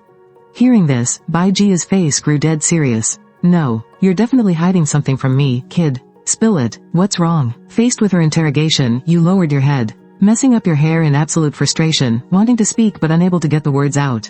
Seeing this, Bai Jia's face filled with worry. "Bai Chen, I'm your big sister. Hell, you even came to me when you wet your pants as a kid. What could you possibly be hiding from me?" Hearing her say that, you looked at her earnestly, but in the end, you still couldn't bring yourself to say it. "Ah, it's really nothing. Hey, it looks like you can request songs here." Bai Jia let out a heavy sigh and shook her head helplessly. She didn't press any further. "What do you want to listen to? I'll request it for you." She then called the owner over. "Boss, can we request a song here? Sorry about that, my friends. The live band didn't show up today, so we aren't taking any song requests right now." You frowned. "Man, why is my luck so rotten? Can't even request a single song." As you thought about it, you suddenly asked, "Boss, could I go up there and sing a song myself?" Seeing the owner's hesitant expression, you chuckled. "Don't worry, I guarantee you'll sell a few more rounds of drinks after I sing." A spark lit up in the owner's eyes. "Really? Are you a pro?" You smiled and nodded. "All right, then go on up. Do you need any help getting set up?" You shook your head. "Just give me a working mic and a guitar, and that'll be enough." Beside you, Bai Jia stared at you in absolute disbelief. "Hey, bro, really? Aren't you totally tone deaf and terrified of stages? If you don't feel embarrassed, I definitely will. If you sound awful, I'm bolting right out that door. I'm not waiting up for you." Hearing Bai Jia's words, you just rolled your eyes. You turned and walked straight up to the stage. Drunk and swaying, you stepped onto the tavern's platform. You grabbed a guitar and sat down at the mic. The crowd below immediately threw you curious glances. Seeing your drunken state, quite a few people cringed in disgust. But facing the stares of these strangers, you didn't feel the least bit uncomfortable. With your heart completely shattered, why would you care what anyone else thought? Without missing a beat, you started to strum the guitar. As the gentle notes slowly echoed out, a simple yet profoundly lonely intro filled the room. In just a split second, the tipsy patrons were completely captivated by the melancholy melody. Then, closing your eyes slightly, your raspy voice slowly began to sing. When you walk into this carnival of joy, carrying all your hopes and dreams on your back. Faces of every kind, painted with every shade of makeup. Yet no one remembers what you really look like. The lonely melody and the desolate lyrics, paired with your soulful, raspy voice, instantly gave everyone in the room goosebumps. It felt like a tremor deep in their souls, as if something had just pierced right through their hearts.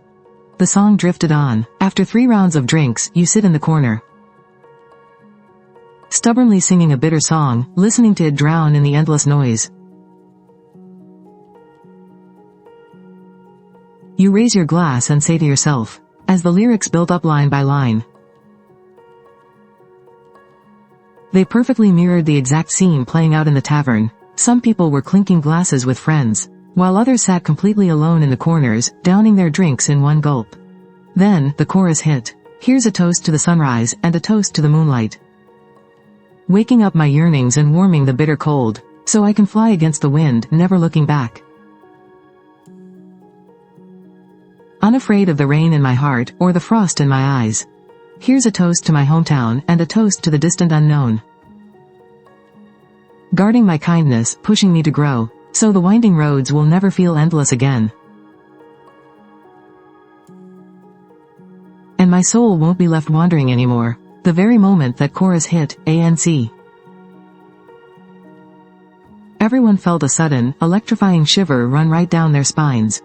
Those lyrics, carried by your weeping voice, were like a sharp sword thrust straight into the depths of their souls. It sliced right through their bottled-up emotions, letting all those buried feelings spill out of everyone there. So many were just ordinary people drifting and hustling in this massive city. They had left their homes so far behind, with no roots and no safety net. Every single day was just a repeating loop of an exhausting, bitter grind. Only these exhausted nights truly belonged to them. They stared blankly at their empty glasses, as their eyes unknowingly grew red and teary. This world is so incredibly huge, and you meet so many people along the way. But as you keep walking, you eventually look back, only to realize that you've always been completely alone. Just as the crowd was drowning in their heavy emotions, your murmuring, almost whispering voice drifted out. Here's a toast to tomorrow, and a toast to the past. Holding up my weary body, adding weight to my tired shoulders. Though I never bought into that whole forever and always. Life is just too short, why obsess over what's gone? Here's a toast to freedom, and a final toast to death. Forgiving my ordinary soul, washing away the doubt. Well, when the dawn breaks, it's always a messy goodbye. The sober ones are always the biggest fools. Such absolute fools.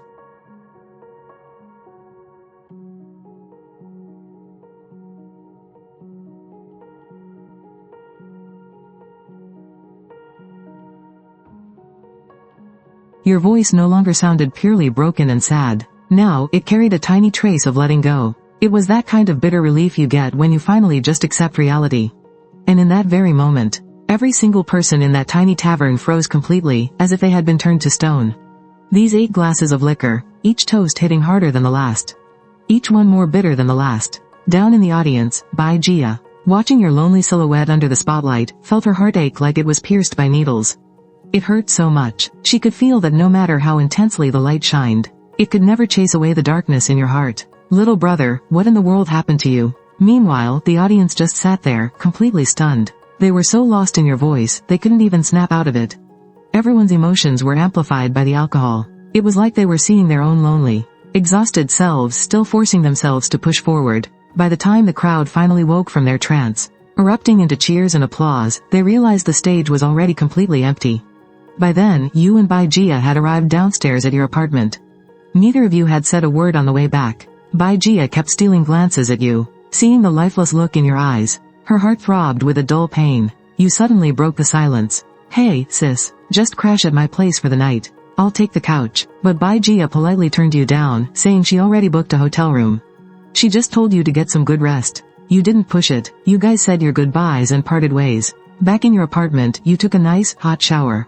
Then slumped onto your tiny couch, utterly exhausted, staring blankly out the window. After singing that song, it felt like things finally clicked for you. Just like the lyrics go, life is way too short. Why hold on to the past? Since this whole diagnosis is already a done deal, why keep tearing yourself apart over it? At least you're still breathing right now. You can still eat, still drink, still sing. So, why not just live in the moment? Thinking about it like that, a huge weight suddenly lifted off your chest. Early the next morning, the storm had finally passed and the sky cleared up. The sun was shining again, and you found yourself back at the clinic. You were ready to take on Dr. Lee's second treatment plan. Sure, it would cost an absolute fortune just to keep you going. And maybe it wouldn't buy you much time, but at least you'd be up and on your feet while you're still here. At the hospital, you sat down with Dr. Lee to hash out the details of the treatment. The bottom line was pretty simple: the more cash you burn, the better the results. And the longer you get to stick around. Hearing all that, you couldn't help but sigh. We're talking millions, even tens of millions here. It's honestly mind-boggling. How is a normal person supposed to survive that? Thank God you've actually got a knack for making money now. If you hustle hard enough, it should buy you a decent chunk of time. I guess that's the silver lining in all this mess. After that, you headed back to your room, grabbed your guitar, and strolled out to the courtyard garden. The hospital room was just too cold and sterile. You much preferred the fresh air out here. You found a bench, took a seat, and just closed your eyes for a bit, soaking in the warm sunlight on your face. Then, you pulled your guitar close and started softly strumming. But right as you were getting lost in the melody, you suddenly got that feeling, like someone was quietly watching you. There you were, sitting on that garden bench, just chilling with your guitar and enjoying the beautiful, sunny day. When you noticed someone staring, you turned your head to look. And realized it was that same little girl with the snow-white hair you saw in the stairwell a few days ago. Under the bright sun, her pure white hair and pale, glowing skin stood out so vividly. You knew right away it was an unhealthy kind of pale. You looked at the adorable little girl, and found yourself calling out to her, "Hey there, do you like the guitar? Come on over and give it a try." The poor kid completely froze up, clearly startled by your sudden invitation. She quickly took 2 timid steps back, looking at you, but a spark of fascination flashed in her eyes. Looking at her adorable face, you couldn't help but smile. Then, you gently waved her over. "Come here, I'm a patient too, just like you." The little girl hesitated for a long while, but she just couldn't resist walking over. Seeing your encouraging look, she reached out her tiny fingers, and gently plucked the guitar strings. A crisp, clear note rang out from the guitar, and a spark of joy lit up her eyes. Then, she burst into a happy little laugh. You gently patted her head, let her sit right next to you, and started teaching her how to play. Meanwhile, in a quiet corner of the garden, a man in a black hat was secretly pointing his camera at you and the little girl. This was none other than the notorious professional paparazzo, Don Kai. What you didn't know was that the video of you singing at the bar had already been posted online. Your song, Drowning Sorrows, had taken the internet by storm. Someone dug up the photos and videos posted by Xiao Qing, the nurse, and compared them. They realized the singer at the bar was the exact same guy in her photos. Old Dong, with his razor-sharp instincts, knew right away. A terminally ill patient, singing such a heartbreaking song at a bar. There had to be a story there. If he published it, it would absolutely go viral. He immediately analyzed the photos and figured out you were at the Modu City Hospital. He had been staking the place out all morning, and he finally caught you. Right now, as he looked through his camera lens, he saw the golden sunlight filtering through the leaves, shining down on you and the little girl under the tree. Both of you were beaming with the brightest smiles. It was such a heartwarming, healing scene. Back on your end, you quickly hit it off with the little girl. As you chatted, you learned a bit about her situation. The little girl's name was Yi. Her snow-white hair and pale skin were caused by albinism. Kids with albinism are usually treated like outcasts by children their age. Yi must have gone through the exact same thing, which was why she was so terribly shy. But just as you were about to comfort her, her next words left you completely stunned. You watched as Yi smiled brightly and said, "Mommy told me I also have leukemia. But I never ever cry when I get my shots. Because if I cry, Mommy will cry too, and I don't want Mommy to cry." For a split second, the air seemed to freeze. The warm sunlight suddenly felt like it was blocked by dark clouds. Turning cold and gloomy, you just stared blankly at the sweet little girl in front of you. Leukemia. Treating that disease is every bit as difficult as treating cancer. The medical bills alone would be an astronomical price for any normal family.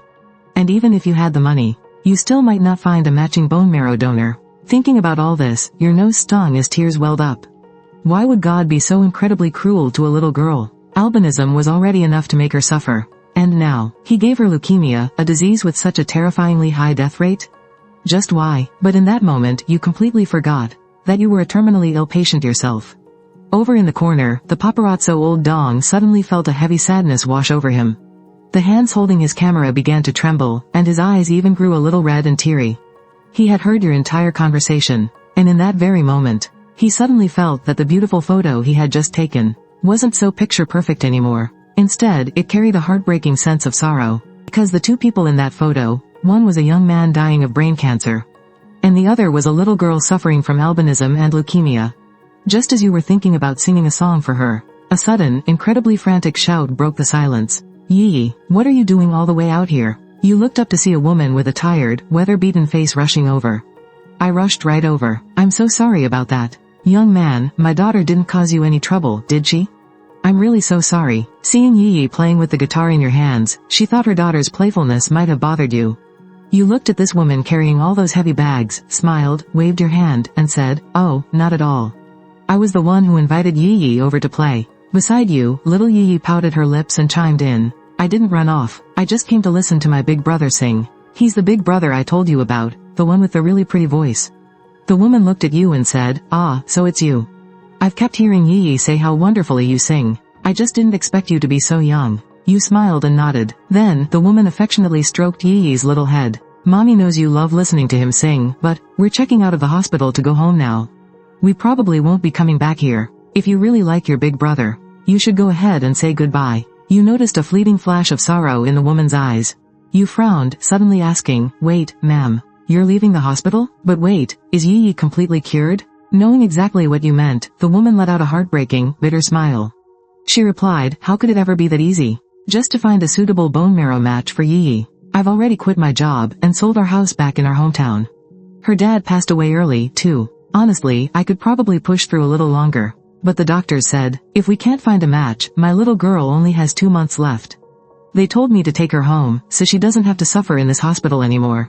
Hearing this, both you and old Dong, who was hiding in the shadows, were completely shocked. Throughout his entire career of undercover filming, old Dong had seen plenty of messed up things, but this time, his heart took a truly heavy hit. A poor woman from the countryside, her child battling albinism and leukemia, her husband already gone, carrying the weight of the entire world on her shoulders alone. What kind of living hell was this? You were stunned for a moment before snapping back to reality. But the internet is so powerful nowadays. We can definitely use social media to try and find a match. Hearing your words, a trace of deep despair flashed in the woman's eyes. She sighed helplessly. Those huge influencers online, even those massive accounts claiming to be public charities, they all want money just to help out. And it's not a small amount, either. I just don't have the means anymore. Right now, I just want to stay by her side, making sure she's happy. For whatever time she has left. That's all I want." Right then, little Yi, seeing that both you and her mom were drowning in sadness, suddenly spoke up, "It's okay. Big brother, mommy, please don't be sad. The doctor said I would only live for half a year, but I've already made it for over 1 year. I'm really happy with that. Besides, I'm not scared of dying at all. Because when people die, they just go to a super beautiful place. And daddy is already there waiting for me. I won't be lonely." Listening to Yi's words, your heart completely shattered. What kind of torment does a little girl have to go through to become this mature? Facing her own death, yet turning around to comfort everyone else. An unbearable heartache washed over you, as tears unconsciously streamed down your face. The mother beside you couldn't hold it in anymore, and finally broke down sobbing. A long time passed before the woman's emotions gradually steadied. Smiling apologetically through her tears, she said, "I'm so sorry. Young man, I made a fool of myself. We really need to get going. Thank you, for bringing her 100 million moments of joy." "Thank you." Looking at Yi, who was so reluctant to leave, you suddenly thought of something. You quickly said, "Wait, let's give this to Yi. She really seemed to love it. I hope it brings her a little joy in the days ahead." The mother tried to politely decline, but you were so insistent, and seeing how much Yi truly loved it, she finally accepted it. Overjoyed, Yi ran over to the patch of grass nearby, picked a tiny red flower, and handed it right back to you. "I know you're sick too, mister. I heard that little red flowers bring good luck. I hope this flower makes you all better." Touched by her sweet gesture, tears welled up in your eyes as you smiled and nodded. The mother and daughter then turned and walked away. Watching them leave, your heart suddenly sank. This goodbye might just be forever. While you were lost in thought, a nurse suddenly called out to you. "Bai Chen? Director Lee needs to see you. He asked you to go to his office right away." You frowned slightly and replied, "All right, I'm heading there now." Standing nearby, old Dong frowned when he heard that name. It sounded awfully familiar. After thinking for a few seconds, he suddenly gasped, his entire body trembling. Bai Chen. Wait, could he be the Bai Chen from the singing competition? The guy who was trying to help a little girl with leukemia find a bone marrow match. As a fellow patient battling terminal brain cancer, you had decided to leave the hope of survival to her, stepping back onto the singing competition stage. You wanted to use your fame to find her a chance at life. Who would have thought that just one of your songs would leave the entire internet in tears? It grabbed the entire nation's attention, kicking off a desperate race against time. All just to find a suitable bone marrow donor for that little girl. Meanwhile, at the hospital garden, old Dong, the paparazzi, nearly jumped out of his skin with excitement after realizing you were the mysterious Bai Chen. This is the ultimate scoop. he thought, and sure enough, shortly after, an article all about you started gaining massive traction online. The headline read, "By Chen, Under the Sea, What Can I Do to Make You Stay? 102300, Drowning Sorrows and Cancer. Everything you've been dying to know is right here in this post." At the bottom of the article, there was also a short video clip of you and Yi out in the hospital garden. As the hours went by, the article was shared like wildfire across the internet. Comments skyrocketed by nearly 10,000 in just a matter of minutes. Within 2 short hours, it shot straight up to the #1 trending spot. And the reason was simple. It was all because those few songs of yours truly echoed the deepest feelings of countless people. First, you mysteriously dropped out of the competition. Then, out of nowhere, you sang "Drowning Sorrows" in that little tavern. And now, the public finally found out that you were secretly battling cancer. That alone was enough to break people's hearts. But coupled with the story of the little girl with albinism and leukemia, it hit everyone incredibly hard. A story so deeply tragic, yet so beautifully healing. There was no way it wouldn't blow up online. So many of the netizens who had been blindly hating on you for quitting the show and accusing you of plagiarism rushed out to apologize. Soon after, another article about you hit the web. It instantly soared to #2 on the trending list. The headline screamed, "A petition signed in blood by 10,000 fans. We beg Bai Chen to return to the stage." Netizens flooded the comment section, completely agreeing with the plea. Meanwhile, the show's producer stared at the trending list in absolute shock. How did he get exposed so suddenly? He had taken so much heat trying to keep your secret, and now it was completely out in the open. But then, a smile crept onto his face. With public opinion shifting like this, it might actually be a huge blessing for both Bai Chen and Yi, who desperately needed that bone marrow. Just as he was thinking about this, his phone suddenly buzzed with a message. "Mr. Producer, could you do me a favor?" The scene shifts back to the hospital room. It was late at night, and you were tossing and turning, completely unable to fall asleep.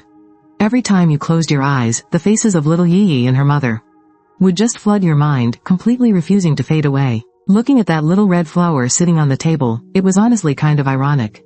Here you were, a dying man with barely any days left, yet somehow still worrying sick about someone else. But that was exactly the point. You were already beyond saving. But Yi wasn't. As long as they could find a matching bone marrow donor and enough money, she actually had a real shot at living. She could grow up just like any other normal kid. Even though you had only met by chance, her sweet, mature little soul had already etched itself deep into your heart. You simply couldn't bear the thought of her leaving this world. But the money you had scraped together recently was pretty much all swallowed up by your own hospital bills. Thinking about this, you decided to reach out to the producer. The producer planned to use the singing competition to draw even more public attention to her story, to help find a bone marrow match, and of course, get you, Bai Chen, to sing a few more songs. It would boost the show's popularity, and the songs could be sold to raise funds. That way, you could finally get enough money for her. By the next day, the singing competition finals were all set to go. Right before the show, the producer personally posted a video announcing that contestant Bai Chen would be returning to the finals as the crowd favorite. But to keep things completely fair, you had to perform 2 songs. The first song was your golden ticket. You needed to win the approval of the judges and at least 6 of the finalists, just to officially enter the finals as the 12th contestant. The moment the news broke, it completely shattered the internet all over again.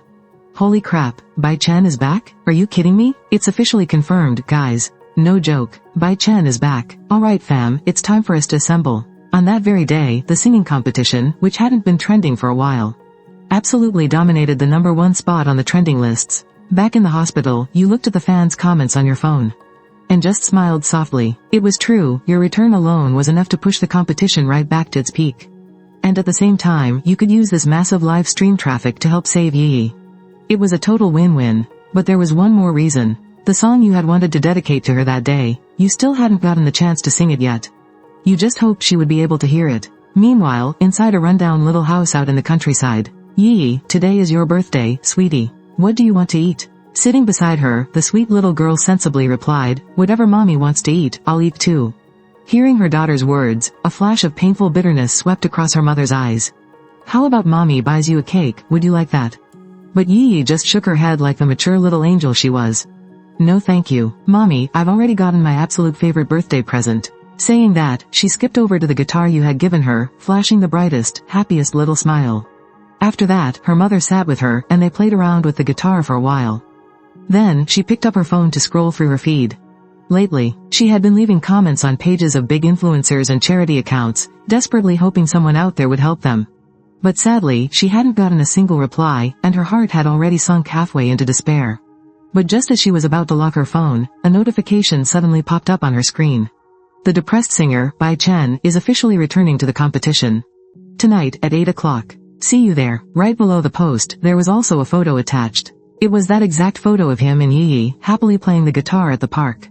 Yi's mom felt a sudden jolt in her chest. She quickly turned around, looking at Yi, who was happily strumming her guitar, before frantically searching for the singing competition's live stream. Time flew by in a flash, and evening soon arrived. With tens of millions of fans eagerly waiting, the singing competition was about to kick off. Even though the stream hadn't officially started yet, its popularity had already hit a terrifying 30 million viewers. Meanwhile, the backstage crew was running around like crazy. At this crazy rate, who knew if the servers could even handle the stream tonight? So, they had to double-check every single backup system. Soon enough, the director's voice echoed through the stream. Today, he decided to host the finals himself. Good evening, everyone tuned in. Good evening to you all. Right after that, the live chat exploded with a thick wall of comments. Even the director was startled by the massive turnout. Watching the stream lag for a few seconds before smoothly bouncing back, he finally breathed a sigh of relief. I'm sure you all caught the news about Bai Chen's return. I totally get how you guys are feeling, because I'm super excited too. So, I won't ramble on. Let's stick to the schedule and introduce our amazing judges. Please give a huge welcome to Mr. Shui Xiaochen. Instantly, the chat went absolutely wild. Oh my god, how did an online singing contest manage to invite Shui Xiaochen? Countless fans were completely losing their minds. But then, the director dropped a bombshell. Actually, it was Mr. Shui, who reached out to us himself. As for the reason, it's obviously all because of Bai Chen. The viewers instantly flooded the chat with question marks. First, two gorgeous singers showed up just for you. Now you make a comeback and even drag Shui Xiaochen in? Seriously, what kind of magic spell do you have? Right on cue, Shui Xiaochen hopped on the mic and cheerfully greeted the audience. Following that, the director jumped straight in. Let's not waste any more time. You all know the rules. So, let's have our contestant, Bai Chen, step up to the mic. It was finally happening. The chat was completely swamped with your name, everyone fiercely cheering you on. Amidst the roaring flood of comments, a deeply familiar voice echoed through the stream. The screen split in two as a handsome, yet strikingly pale face appeared right before everyone's eyes. The moment you finally showed your face, the stream was hit by a massive, second wave of frantic comments. You gave a soft smile, grabbed an acoustic guitar, and rested it gently on your lap. Then, you adjusted the camera angle, bringing a little red flower on your desk perfectly into the frame. I'm really sorry for taking up some of your time today, but please, allow me to share a short story with you.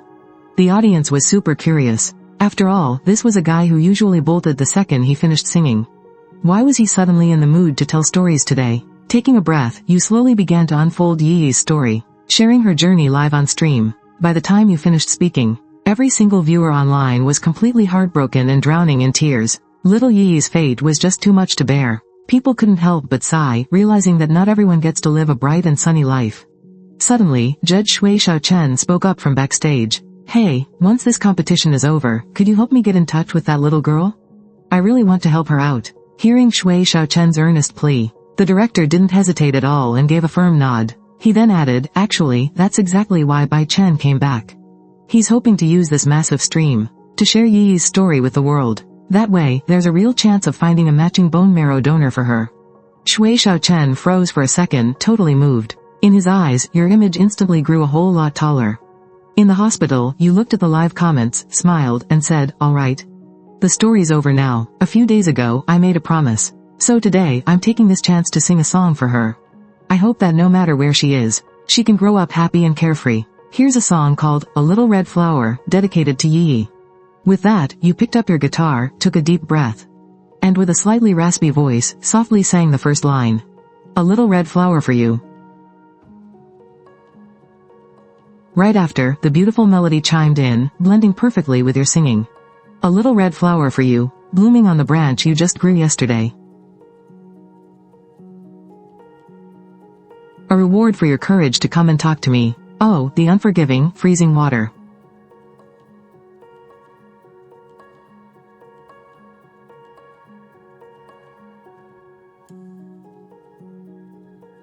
Oh, the bold and burning liquor. You've conquered it all through such bitter and endless days.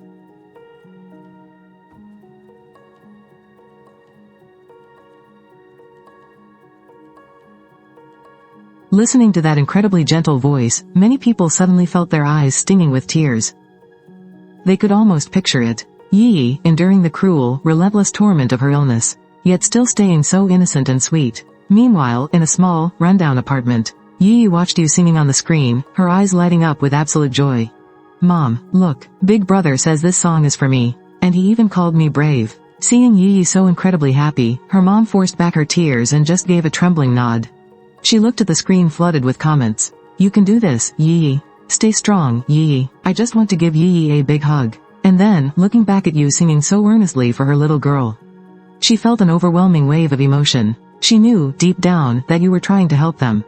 On the screen, the song carried on. "A little red flower for you. To cover the new scars you got today. A reward for walking me home in the pouring rain."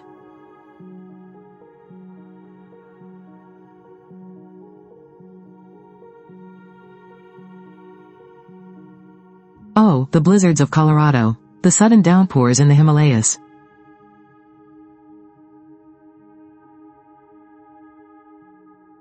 "As long as you believe me, just close your eyes and we'll be there." Your voice was steady, woven with so much depth and emotion.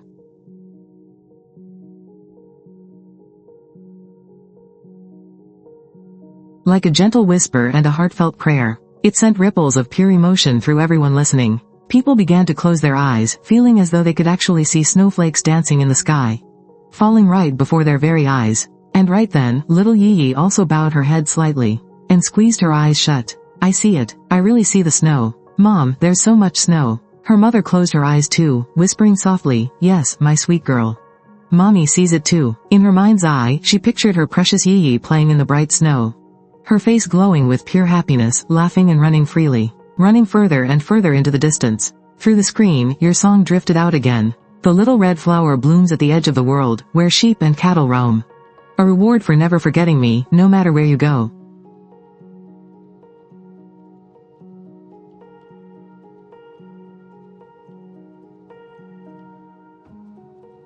Oh, the beaches as white as snow. The calm and peaceful lakes.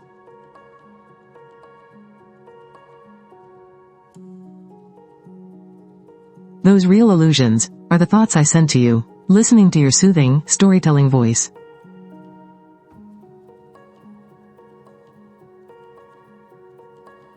The viewers in the live stream completely broke down. Tears freely streamed down their faces. This song might have sounded different from the healing ones you'd sung before.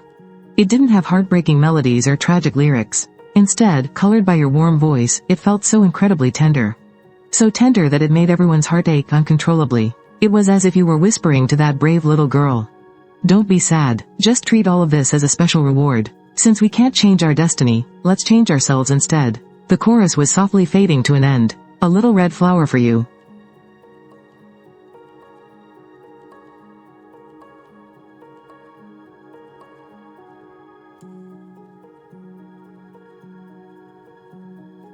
Yi's mom couldn't hold it back anymore. She pulled her daughter into a tight embrace and began to sob. But the little girl suddenly wiggled out of her mother's arms. She ran over to a wall covered in little red flower stickers, stood on her tiptoes, and carefully peeled one off. Then she ran back to her mom and said, "Mommy, Yi wants to give you a little red flower, too. Please don't cry anymore, it breaks Yi's heart." As she spoke, she gently pressed the little red flower onto her mother's forehead. Right then, your song quietly faded away. The entire live stream fell dead silent. No words could possibly capture what anyone was feeling in that moment. They never imagined that such a simple song could strike so deeply at their souls. Within your voice, they saw Yi, and perhaps they saw a reflection of themselves. They saw the profound joys and crushing sorrows of life. They saw those tortured by a cruel fate, yet still witnessed their relentless optimism and unbreakable strength. They saw the sheer resilience of life itself. Every tragic scene flashing by left everyone profoundly moved. And through it all, your voice seemed to pierce through the heavy darkness.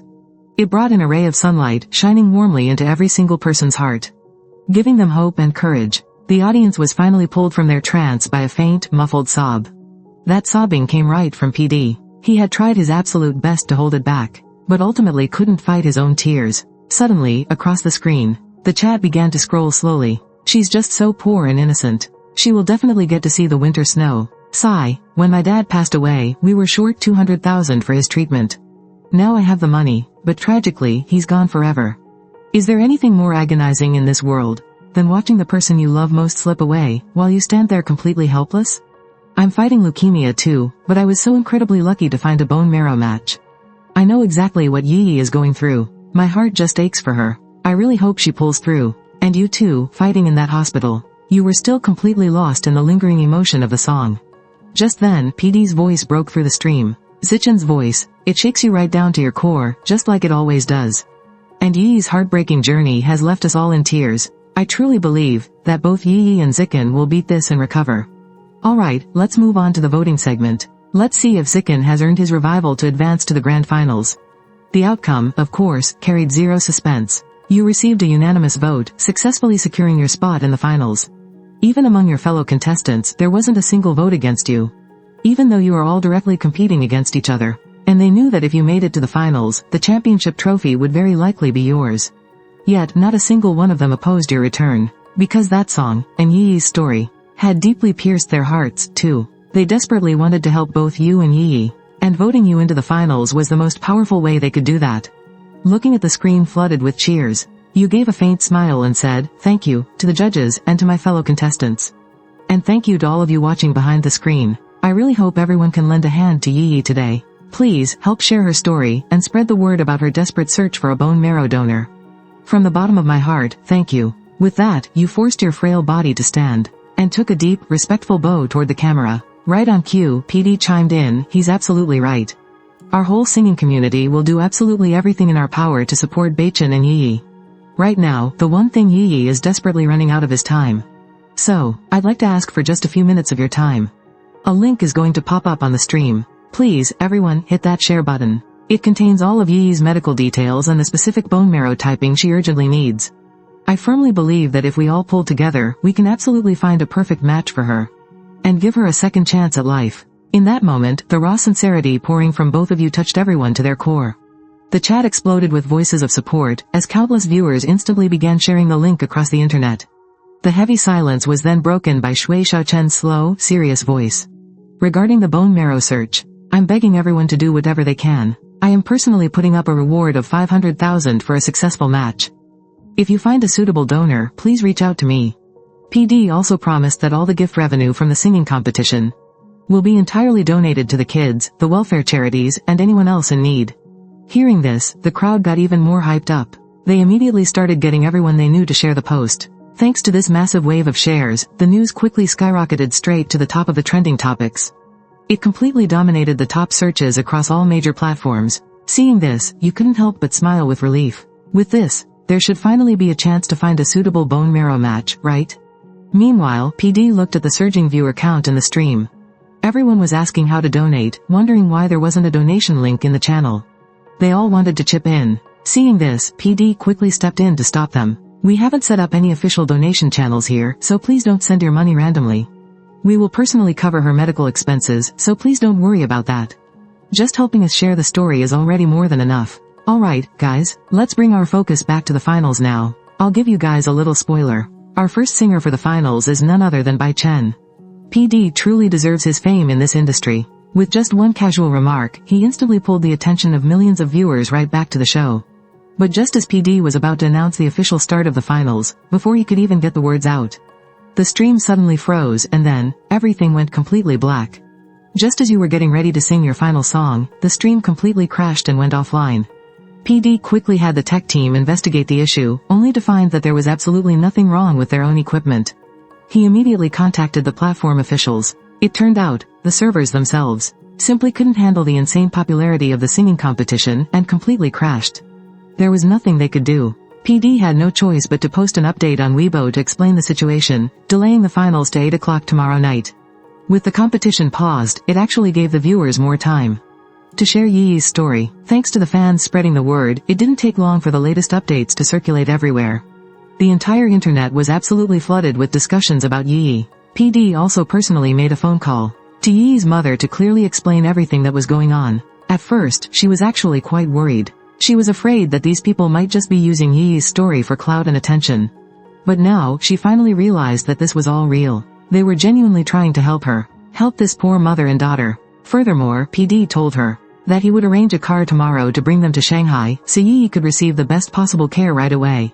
And if a matching bone marrow donor is found, they will have top-tier doctors arrange the surgery immediately.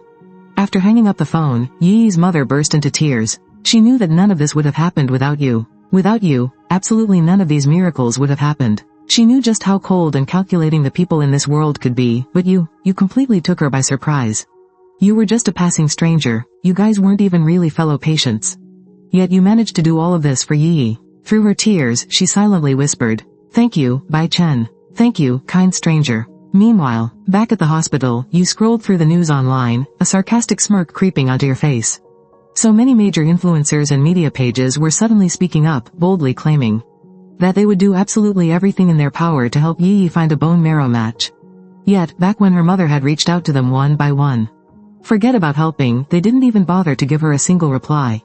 It really just proves the ugly truth. Only when you have actual value or influence do the people around you suddenly become saints. But you didn't want to dwell on that too much. I guess it's still a good thing. At least there are more people pitching in to help now. The rest is just up to fate. With that thought, you closed your eyes and slowly drifted off to sleep.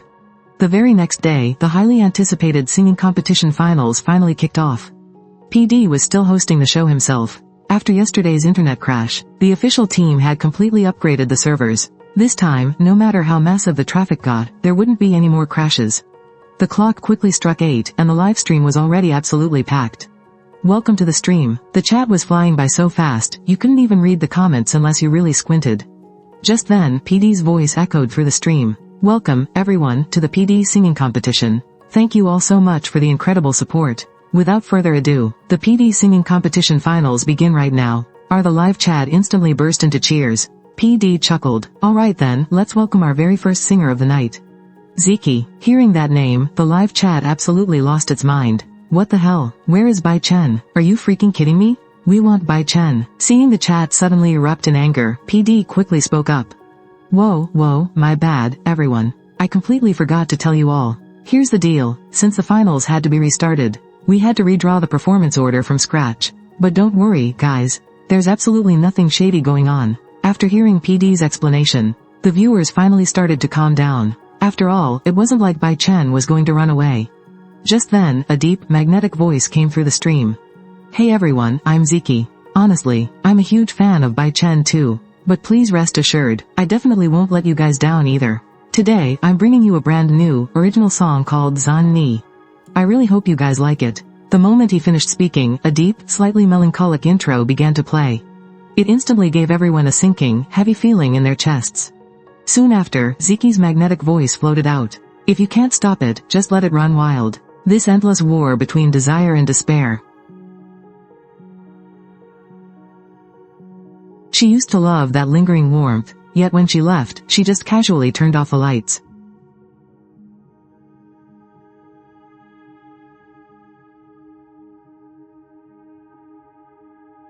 So funny. Ya ya ya ya ya ya ya ya ya ya ya. So funny. Ya ya ya.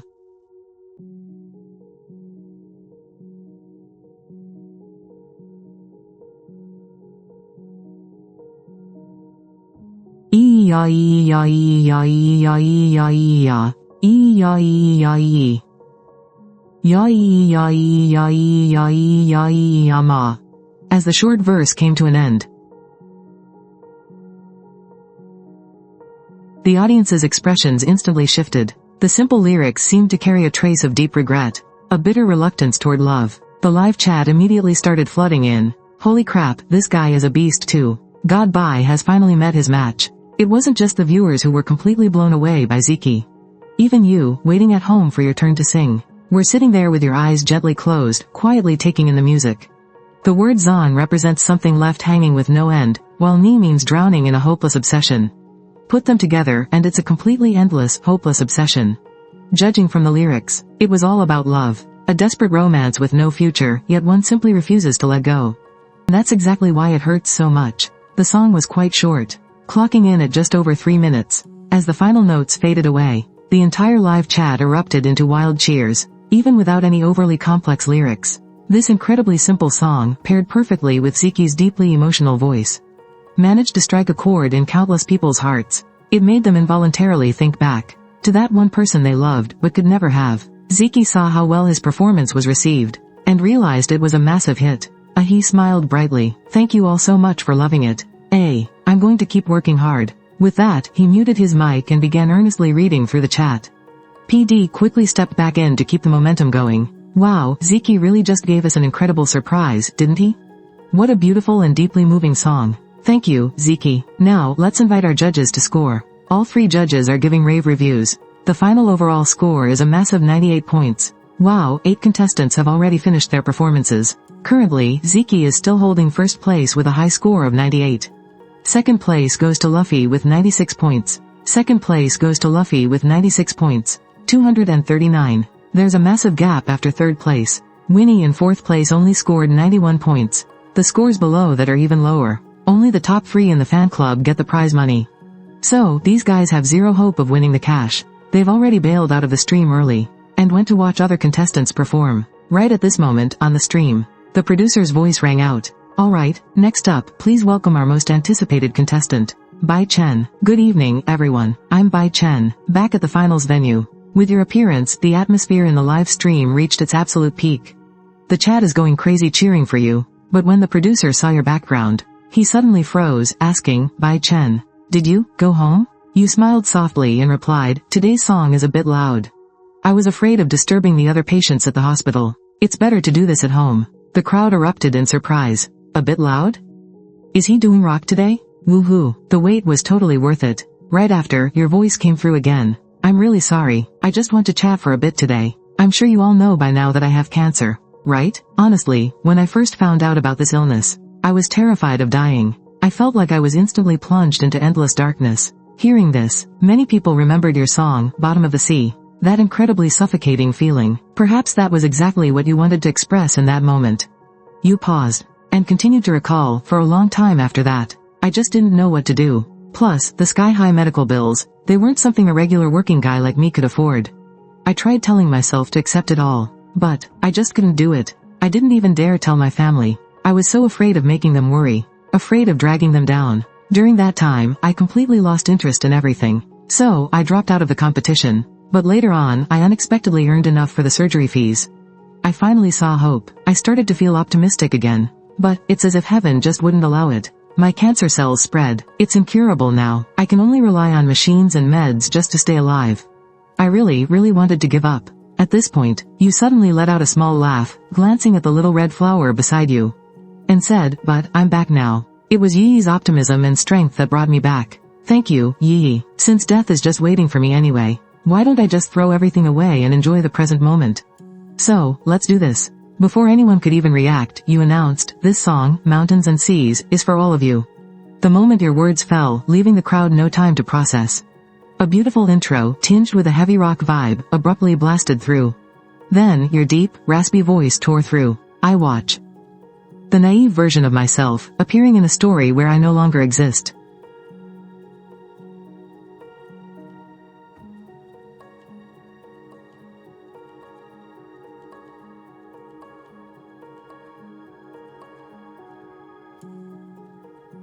That lazy, slightly run-down vibe, instantly hooked everyone. Showing up in a story without me, is that your way of hinting at your own ending? Shui Xiaochen was pondering the lyrics too. Your songs, they always carry a deeper meaning. So what's the message this time? Just as the crowd was lost in thought, the music, starting off flat but building with fire, suddenly stopped. Then, your voice ripped through the silence. He knows I can't give it to him.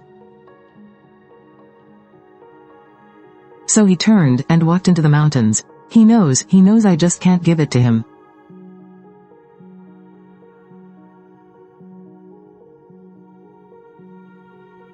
So he turned away, towards the mountains. That explosive, raspy roar soared higher than ever, crashing in with the heavy drum beats, creating an overwhelming wave of shock that instantly swept through everyone in the stream. Eyes went wide in disbelief. You could feel your eardrums shaking with the bass. Nobody, absolutely nobody saw this coming. To think you'd belt out a track, so radically different from anything you've done before. Then, the song dipped back into that low, moody tone. I listened to that young boy's voice,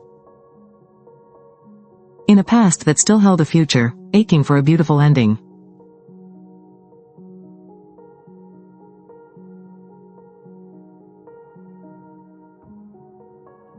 yet failing to become who I truly am. Those lyrics, they made so many hearts skip a beat. It was like looking in a mirror. They saw their past selves, and their present selves staring right back.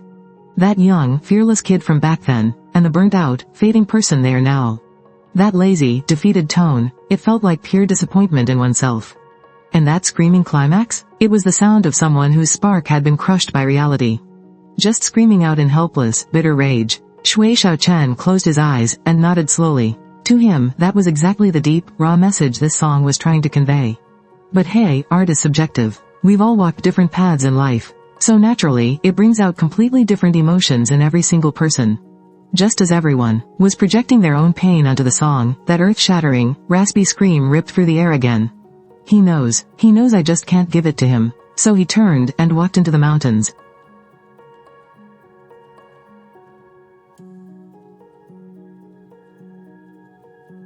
He knows I just can't give it to him. So he turned away towards the endless.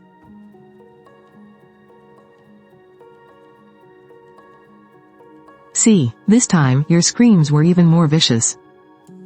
Like a violently raging storm, completely unhinged and wild, crashing like roaring waves, slamming into the audience's souls over and over again.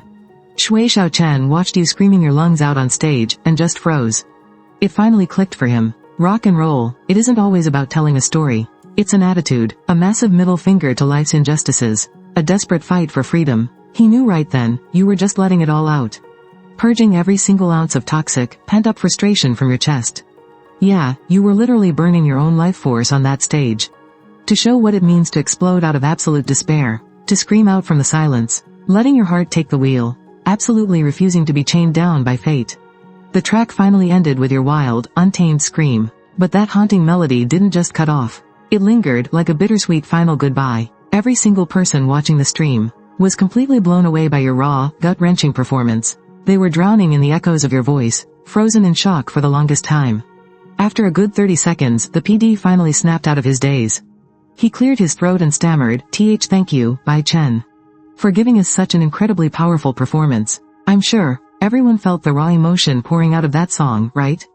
Just like the lyrics said, even as the mountains and seas roar, I will hold on to my true self. I hope all of you can break through your struggles too, and chase the attitude and freedom you truly deserve."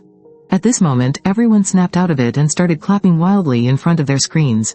Even if no one could hear it, this applause was for you.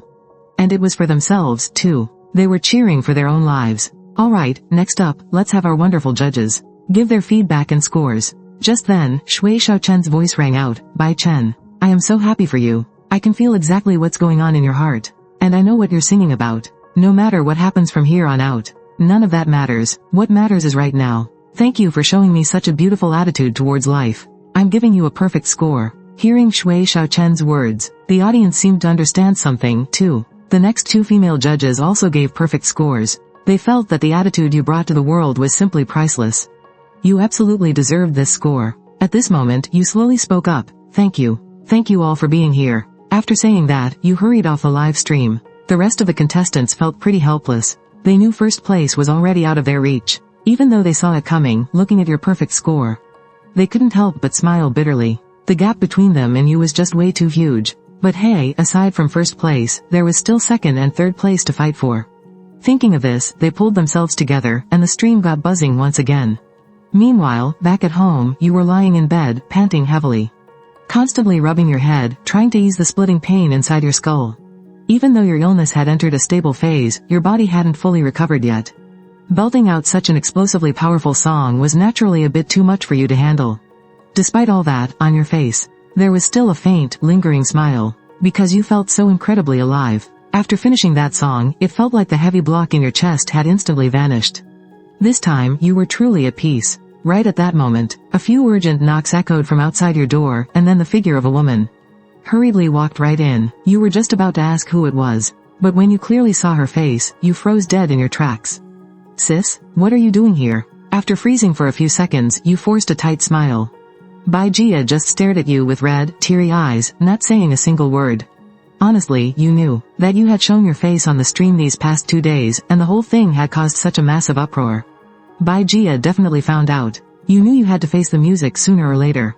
Looking at your sister, who looked like she desperately wanted to say something but couldn't, you sighed. And took the initiative to slowly explain everything. Meanwhile, back in the PD singing contest stream, all the singers' scores were finally out. With absolutely zero suspense, you took the championship. Just as PD was about to give out the awards and ask the contestants to hop on the mic to speak, everyone realized you had slipped away again. PD and the judges all looked so incredibly helpless. The audience flooded the chat with comments, "That's our god bye for you. He's not even eager to collect his prize money." At this moment, by the river in Shanghai, towering, brightly lit skyscrapers stood tall in the dark night. Surrounded by a gloomy, heavy mist, they looked so incredibly lonely. "Have you really thought this through?" Bai Jia looked at you beside her, choking back tears as she asked, "Aren't you even going to try?" You thought for a few seconds, lifted your face to the river breeze, and smiled faintly. "Actually, some endings are written from the start. If I skip the surgery, I'm just waiting to die. But if I go through with it, I might end up paralyzed, lose my memory, become a vegetable, or even die on the operating table. And even if it works, it only buys me a little more time. Rather than living a life worse than death, I'd rather use the time I have left to do something meaningful." Seeing how completely at peace you were, Bai Jia felt a storm of emotions inside. She wanted to keep pleading, but the words just wouldn't come out. Finally, she just sighed and asked, "What about Mom? How are you going to tell her?" Thinking of your godmother, who treasured you like her own son, you fell totally silent. After a long pause, you said softly, "Once I wrap things up here, I'll go back for a visit." That night, the brother and sister talked about so many things. From childhood memories to school days, and from school straight into their careers, holding absolutely nothing back. It felt like they were kids all over again. Early the next morning, right after waking up, you got a call from Nettie's Cloud. Surprisingly, they wanted to revise the contract. Hearing their new terms, your eyes went wide. You were still half asleep when you took Mr. Wang's call. He proposed changing the previous 3.5 million contract. You frowned. Are they backing out? Was it because you hadn't found the time to record those first 3 songs for them? Were they getting impatient? Before you could even figure it out, Mr. Wang eagerly spoke up. 30 million, we want to buy the exclusive streaming rights to all your current songs, and your future royalties will jump from 20% to 40%. Your eyes widened instantly. Mr. Wang, are you sure? Hearing your shock, Mr. Wang chuckled and said, "Bai Chen, don't you worry. This was a joint decision made by our board of directors." Even though your mind had been completely at peace, you couldn't help but be stunned by their bold move. "Well, if you guys lose money, you can't come crying to me." Hearing this, Mr. Wang burst out laughing. "Ha ha ha, you can put your mind 100% at ease. We will take full responsibility for whatever happens. Besides, we built this company into an empire. Do you really think we'd misjudge someone?" You chuckled softly at that. "Alright then, I'd be honored to accept. Here's to a happy partnership." Once the contract was signed, the rest was up to fate. After both sides hammered out a few final details, the online agreement was officially signed. Thinking about that massive sum of money, a genuine, happy smile crept onto your face. This way, after you were gone, you'd be able to leave more than enough money for your godmother and your sister. Thinking of this, the heavy weight in your heart lifted quite a bit. You had always wanted to do something for them, to repay them for adopting you, but you never felt capable enough. Never made much money, and to top it all off, got hit with a terminal illness. But now, at least there was still time. Afterward, you mapped out your schedule for the next 2 days, making sure to get those songs recorded for Nettie's Cloud as quickly as possible. You absolutely could not betray their trust. Right then, your sister, Bai Jia, walked into your rented apartment carrying 2 portions of breakfast. Seeing her lingering there, you took the food and sighed helplessly. "You really don't have to do this. Go take care of your own work. I can handle my own mess." The words barely left your mouth when you saw Bai Jia glaring right at you. You quickly said, okay, my bad, I'm sorry. Sister Lu's kid is so lucky, hee hee. Bai Jia then rolled her eyes at you. She said, "Don't you worry about my business. Just focus on resting up and recovering these next few days. I'll help you out with everything else." Just as you were happily eating your breakfast, PD called you. It turned out he had brought Yi back to the hospital. He wanted to drop by and see you, and also asked for your bank account number. He wanted to send you the prize money from the singing competition. You were actually pretty impressed with PD. You didn't expect him to be so efficient. It seemed like he really was a good guy. You immediately thanked him, and told him you would head over to the hospital right away. You asked him to wait a second, and then sent him your account number. You didn't play coy. After all, 1 million is a huge amount of money. But the moment your phone chimed with a message, it showed a deposit of 2 million. You were surprised for a second, but then it made sense. After all, the amount of traffic you brought to PD's livestream was absolutely insane. That extra 1 million was probably a bonus for you. You smiled and gladly accepted it. Meanwhile, outside a high-end private room in the hospital, PD smiled and asked Yi's mom, "So, how is it? This room is pretty nice, right? Is Yi getting used to it?" To make sure Yi got the best possible care, he had arranged a VIP hospital room for her. The decor and medical equipment inside were totally top-notch. Hearing PD's words, Yi's mom replied with deep emotion, "Thank you so much. Everything is wonderful. Yi is so happy, too. Meeting you and Bai Chen is the greatest blessing of our lives. I just don't know how I could ever repay you guys." PD smiled and said, "As long as Yi gets better, that's the best repayment we could ask for." Hearing this, Yi's mom was so moved that she started shedding tears. A little while later, Yu and Bai Jia arrived there as well. Seeing the two familiar people outside the room, Yu smiled and walked up to greet them. When PD saw Bai Jia standing next to Yu, he politely asked, "And who is this?" Yu quickly introduced them to each other. Then, you all went into the room together to visit Yi. When Yi saw who had come in, her eyes instantly lit up with joy. "It's Bai Chen. Bai Chen came to see me." She scrambled out of bed and rushed straight toward Yu. Seeing this, you squatted down, opened your arms wide, and caught Yi in a big, warm hug. After that, everyone happily chatted in the hospital room for a while. Then, you all agreed to take Yi to an amusement park to have some fun. The wonderful, fairy tale world. Let Yi experience a kind of happiness she had never felt before. And it wasn't just Yi. Even you guys felt a sense of relief in this magical scenery. Looking at Yi's innocent, glowing smile, you suddenly felt really inspired. You walked over to a street performer's singing booth, ready to sing a live song just for Yi. After the singers heard you hum a few lines softly, they all happily agreed to let you perform. Parji, perhaps figuring that letting a passerby come up and sing Parji would attract a bigger crowd. You handed the backing track to the band, and then you smiled at the eagerly waiting Yi and the rest of the group, gently saying, "Today, I want to dedicate another song to you. I hope your heart will always hold a wonderful, fairy tale world." Everyone knew the magic of your singing, and eagerly started clapping. A second later, a relaxed, melodic whistling sound filled the air. Listening to the light, cheerful rhythm, his little brother raised an eyebrow. Wait, did he switch to a tender style now? How could such an absolute genius exist in this world? He can sing the perfect song for literally any scene. Just as he was marveling at this, your gentle voice floated over. Snow White is running away. Little Red Riding Hood is worried about the big bad wolf. They say the Mad Hatter loves Alice. The ugly duckling turns into a white swan, and they say Peter Pan never grows up. Jack has his harp and magic, and they say there's a candy house hidden in the forest. Cinderella lost her beloved glass slipper. This time, your voice wasn't deep or raspy like before. Instead, it felt incredibly tender and dreamy, almost as if it were filled with magic, drawing everyone straight into a fairy tale world. Then, the chorus gently rolled in. There is always a winding, rainbow river in Fairy Tale Town, tainted with the mischievous scent of magic, yet twisting through love. Flowing endlessly, kicking up splashes of water. Swept up into a curtain of time, falling like water, letting every, once upon a time, finally reach its happily ever after. Your incredibly beautiful voice echoed in everyone's minds. Right then, a lot of tourists who were getting ready to leave happened to walk by. Hearing this breathtaking melody, they all stopped and joined the crowd. People started murmuring all around. Wow, this sounds amazing. How come I've never heard this song before? It feels so healing. Yeah, suddenly I don't even feel tired anymore. And you kept weaving fairy tales with your song. They say there's a tree of eternal life on the cliff. The red shoes are dancing tirelessly, and only the wise river knows. Sleeping Beauty escaped the suffering of life. The little mermaid turned the sunshine into eyeshadow and threw herself into the embrace of the sea foam, carried by your cheerful, effortless voice. Bright smiles spread across everyone's faces. They naturally raised their hands in the air, swaying gently to the melody, and as if on cue, a spectacular firework shot up into the sky above the castle. With a booming crackle, rainbow-like colors burst across the dark night, showering down dazzling, golden sparks. Right at that magical moment, your soft voice carried over again. There is always a winding, dreamy river in Fairy Tale Town, separating dreams, separating reality, only to meet again at the mountain pass ahead.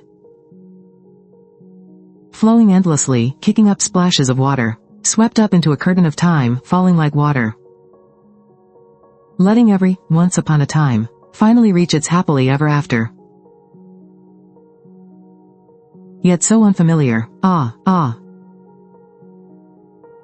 The breathtaking view and your beautiful singing intertwined perfectly. Everything felt so incredibly wonderful. Everyone felt as if they were standing right in the middle of a dreamy fairy tale. You kept humming softly, seeing the happy, radiant smiles on everyone's faces around you, as they swayed gently to the beat. For some reason, you suddenly felt a warm, unexpected stir in your own heart, a deep sense of healing. A little while later, inside a luxury car, you all were chatting away happily. Yi, especially, was chirping with joy like a little bird. Then, smiling, you turned to her and asked, Yi, is there anywhere else you want to go? We can all go together tomorrow. Hearing that, the bright spark in Yi's eyes suddenly faded. But she quickly forced a smile and said, I really want to go see the ocean. But, the wind is too strong there. I can't go, because I'm not allowed to catch a cold. Hearing those words, a pang of sadness swept through everyone in the car. But there was nothing they could do. Even the slightest cold could be absolutely fatal for someone battling her leukemia. Feeling utterly helpless, you could only gently promise, don't worry. Big brother will definitely take you to see the ocean one day. Once you get better, we'll go see the ocean right away. Hearing this, Yi smiled brightly and said, it's okay, brother Bai Chen. I'm already so happy that you guys took me to the amusement park. Please don't be sad, I'll definitely get better. Hearing this, everyone felt a lump in their throats. A heavy silence filled the car. Afterward, you all took Yi back to her hospital room, and everyone went their separate ways. The next day, as you were getting ready to record a song with the PD, you suddenly got a call on the way. Hello? Yi's mom? Is everything okay? The very next second, your face fell in shock. What? Yi passed out? Meanwhile, at the Shanghai hospital, you stared at Yi, who was lying frail and lifeless on the hospital bed, your face turning terribly grim. What happened? She was perfectly fine yesterday. Seeing you and the PD arrive, Yi's mother said through her tears. Just last night, Yi suddenly spiked a high fever and passed out. She even started bleeding. It was only after the doctors rushed in to treat her that she finally stabilized a bit. Just as you were about to say something, a nurse suddenly walked in. She asked Yi's family to step into the doctor's office. The PD then accompanied Yi's mother there, while you stayed behind in the room to watch over Yi. Just then, a faint, weak voice called out, Mom, it hurts so much. Hearing her delirious cries, your heart just broke for her. You walked over to her side and gently held her hand. Seeming to feel your touch, Yi struggled to open her eyes. Is that brother Bai Chen? You looked at the little girl as she woke up. A flicker of relief in your eyes. How are you feeling? Does it hurt anywhere? Yi slowly shook her head. I'm okay, brother Bai Chen. Where's my mom? Realizing her mother wasn't there, she asked with a hint of panic. After you softly explained where she went, she finally relaxed and whispered, I'm sorry for making you all worry. You gently stroked her hair, your heart aching. After a long moment of silence, she suddenly spoke up, brother Bai Chen, am I never going to get the chance to see the ocean with you guys? Your heart skipped a beat at her words, and you quickly shook your head. Forcing a warm smile, you said, don't be silly. You're going to get better in no time. And once you're better, we'll go see the ocean together. Listening to your comforting words, Yi offered a weak smile and said, brother Bai Chen, could you sing me a song again? I'm so scared I won't ever get the chance to hear you sing again. Tears welled up in your eyes as she said that. You wanted to say something, but the words just wouldn't come out. You could only nod. After gathering your thoughts for a few moments, you took a deep, trembling breath. And with an incredibly soft, gentle voice, you began to sing. The silent waves drown the night sky so deep. Washing over the corners of the sky's far edge, a giant fish swims through the cracks of a dream.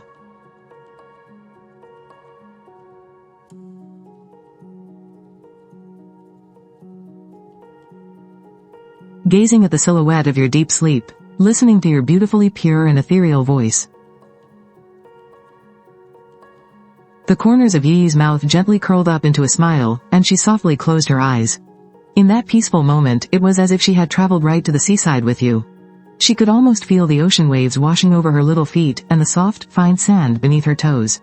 Watching the sea and sky blend into one, listening to the wind and falling rain. Holding your hand, blowing away the vast, misty haze.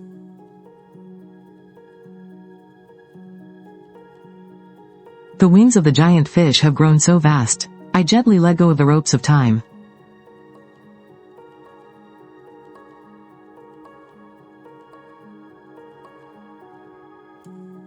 Yi was completely lost in it. It was as if everything in the lyrics was unfolding right before her eyes. like she was really there, deep in the ocean, watching the fish swimming and playing freely around her. Seeing the look on Yi's face, your own emotions started to get the better of you. Your eyes welled up with tears. You held her little hand tightly, your voice trembling as you sang.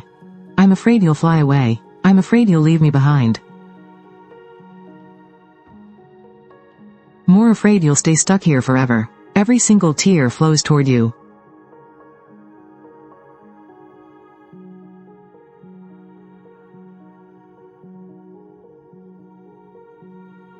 Flowing back into the ocean in the sky, lulled by your singing.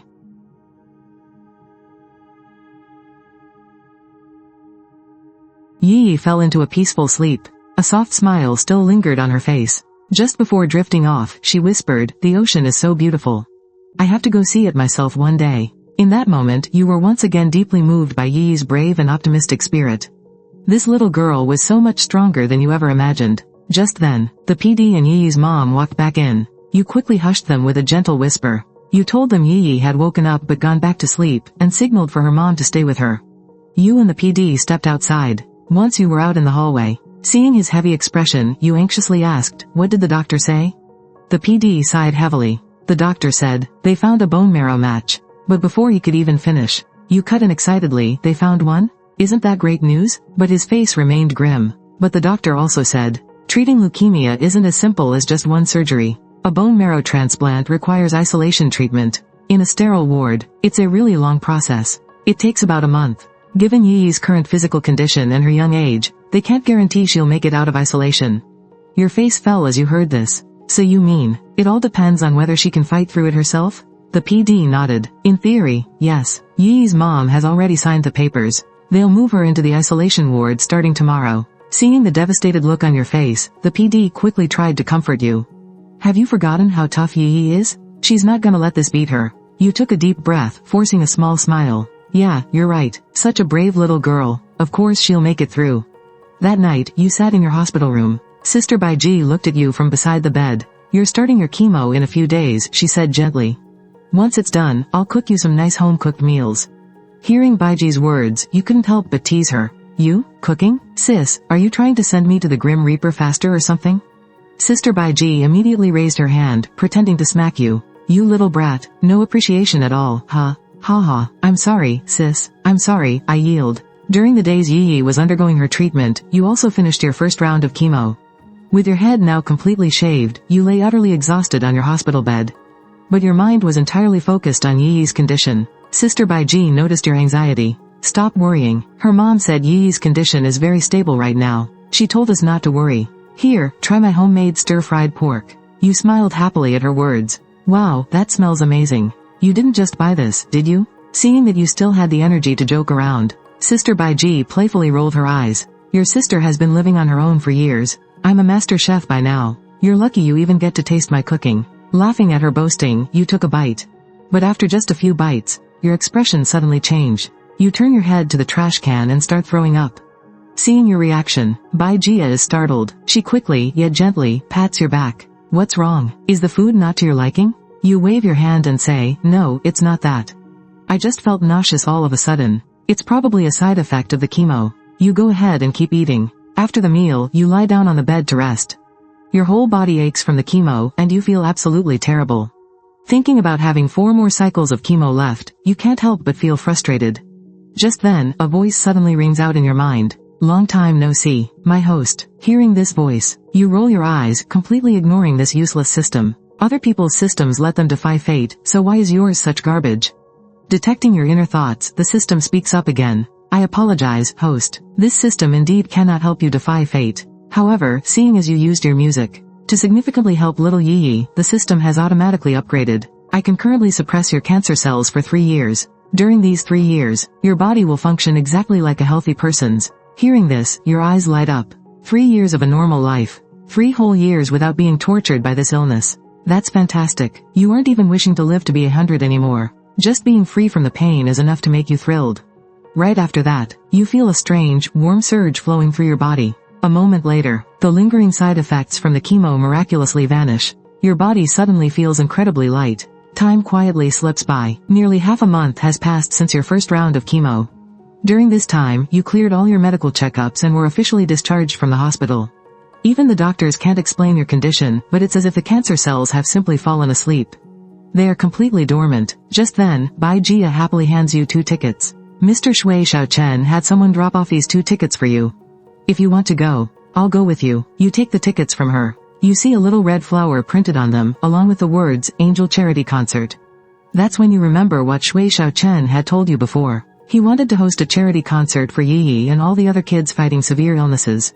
To bring more awareness to their struggles, all the proceeds from the concert will be donated to help pay for their medical treatments. Thinking of this, you nod your head. Let's go. How many days do we have left? Bai Jia looks a bit confused. It starts in just 1 week. Why do you ask? You smile and say, well, since we're going, we should probably do something special for it. Let me go make a phone call. 1 week later, the highly anticipated concert officially kicks off.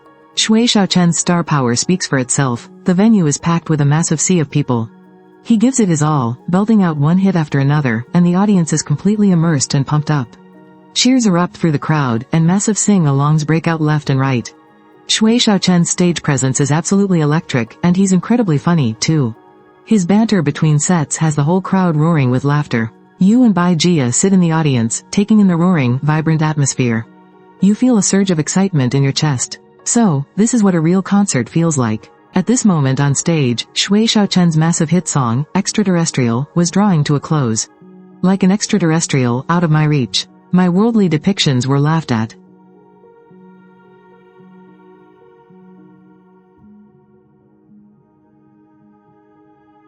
Anyway, my hidden persona must have you. Until those with ulterior motives become transparent.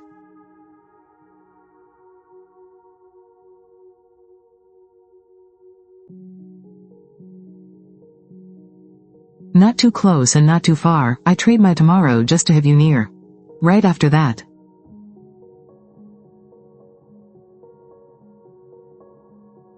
The giant screen on stage suddenly lit up, showing photos and some video clips of Yi. The crowd was instantly captivated. Everyone knew today was a charity concert, and they all knew who Yi was, but seeing this still brought a pang of heartache. Just then, Shui Xiaochen took a deep breath and announced, next up, please welcome our special guest to the stage. Welcome, Zikin. Hearing these words, the live audience burst into a chorus of excited gasps. Meanwhile, on stage, Shui Xiaochen had just finished telling Yi's story, bringing the entire stadium to tears. At the same time, thunderous applause erupted. This was exactly the purpose of a charity concert. And it was what celebrities should be doing, using their influence to spread hope. Suddenly, the stage lights dimmed, plunging the arena into pitch darkness. Accompanied by the startled gasps of the audience, a melody that sounded somewhat unfamiliar, yet strangely recognizable, slowly drifted out. Wait, is this the melody of Under the Sea? But it feels a little different. They couldn't quite put their finger on it, but it seemed to have a spark of vitality that the original Under the Sea lacked. Did old Shui get the rights to Under the Sea and rearrange it himself? As soon as the melody played, it instantly caught the audience's interest, sparking a wave of whispered discussions. After all, your songs have been insanely popular lately. Just as the crowd was buzzing with speculation, a soaring, crystal-clear voice rang out. Scattered moonlight. Piercing through the clouds, hiding from the crowds. Paving the sea with shimmering scales. The moment these lines echoed through the stadium, the audience's eyes instantly lit up. They could immediately hear it. Even though these lyrics were identical to the original, the emotion behind them was completely different. But this was just the beginning. The very next second, a jaw-dropping scene unfolded. Along with the echoing vocals, with a sharp snap, a single spotlight shot right into the center of the stage. A lone figure stood there, looking so profoundly lonely. Immediately, everyone's eyes shot to the giant screen. Holy crap, it's God Bai. God Bai is here. The crowd leapt to their feet in an absolute frenzy, screaming your name at the top of their lungs. Truth be told, you were actually incredibly nervous. After all, it was your first time singing in front of such a massive crowd. But hearing the deafening roar of the fans, it was as if a surge of sheer power was injected straight into your heart. Completely washing away your anxiety, you gripped the microphone and kept singing. The waves soak your white dress, trying to push you back. The waves sing a lullaby, desperately longing to warm you.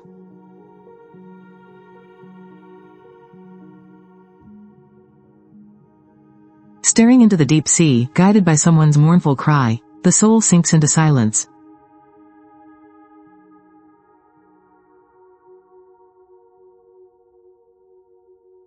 suddenly waking you up. The song Under the Sea was the track that pulled countless fans into your fandom. But at the same time, it was a song people didn't dare to listen to too often. Because it was just so devastatingly heartbreaking, stripping away every last sliver of hope. Every time they heard it, it made them want to walk straight into the depths of the ocean. But today, this version of Under the Sea had clearly been beautifully rearranged by you. It took everyone drowning in the abyss, and suddenly showed them a piercing ray of sunlight breaking through. Just as everyone was completely lost in your singing, your pitch suddenly dropped. You love the salty scent of the ocean breeze, stepping on the damp, wet gravel. You say humanity's ultimate resting place should be back in the sea. You ask me, where does longing go? Is there anyone who loves you? Can the world no longer? Hearing this, the whole audience couldn't help but stare wide-eyed. Is that rap? Holy shit. God knows how to do this too. That vocal transition was absolutely insane. But there were still plenty of people thinking, why add a rap section? Isn't it a bit out of place? But little did they know, the real shock was yet to come. After this rap section ended, the song returned to its main melody, always forcing a smile for those who are cold and indifferent. The people on the shore wear faces of pure apathy. The human world is but a fleeting illusion. Everything scattering into smoke, right at this moment. A deep and steady drumbeat emerged from the accompaniment, and your eyes grew resolute along with it. Scattered moonlight pierces the clouds, gazing down at the crowd. Our lonely hearts sometimes feel like the bottom of the sea. Sadness isn't something a few words can truly make you feel. Tears fall without a sound, but I just want to hold you tight. You are someone's precious existence, you are someone's shining star. When you walk all alone, when you say being loved is just a stroke of luck. Child, please never forget. There was once a warm voice calling out your name. You ask me where this leads? No need to ask, I am waiting right here for you. Hearing this, the audience all widened their eyes in absolute excitement. Trembling all over, even those who didn't like rap before, were completely won over by your verse. Every single word was filled with such fierce hope, bursting with the strength to fight back and struggle. If the original version of this section made people feel utterly hopeless, your modified version was like telling the hopeless that there is still a light in the dark. This world still needs you. Suddenly, everyone felt that the bottom of the sea wasn't so freezing cold anymore. And not so terrifyingly dark. Just as the audience was left completely spellbound, the singing continued. Scattered moonlight pierces the clouds, slipping past the crowd and diving into the sea. The moonlight is shining on you, it wants to wrap you in warmth.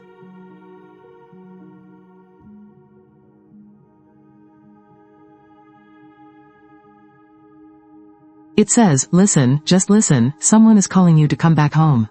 Along with your singing.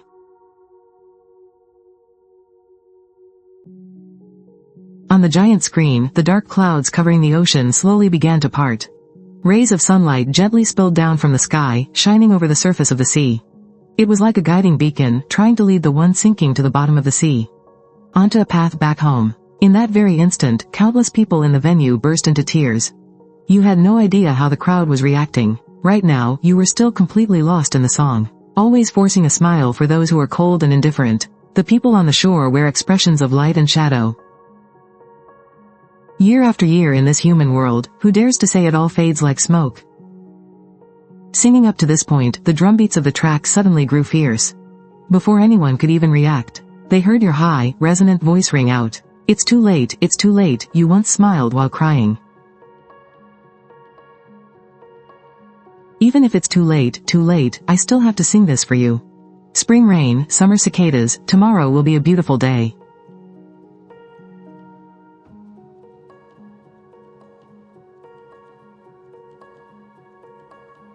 Autumn winds blow, snowflakes fall lightly, but the bottom of the sea cannot see the four seasons. A voice like a heavenly chant descended upon the entire arena. The dark clouds on the massive screen had completely scattered, and a dazzling sun hung high up in the sky. The once dark, dead sea looked incredibly, vibrantly blue under the sunlight, sparkling with brilliant life.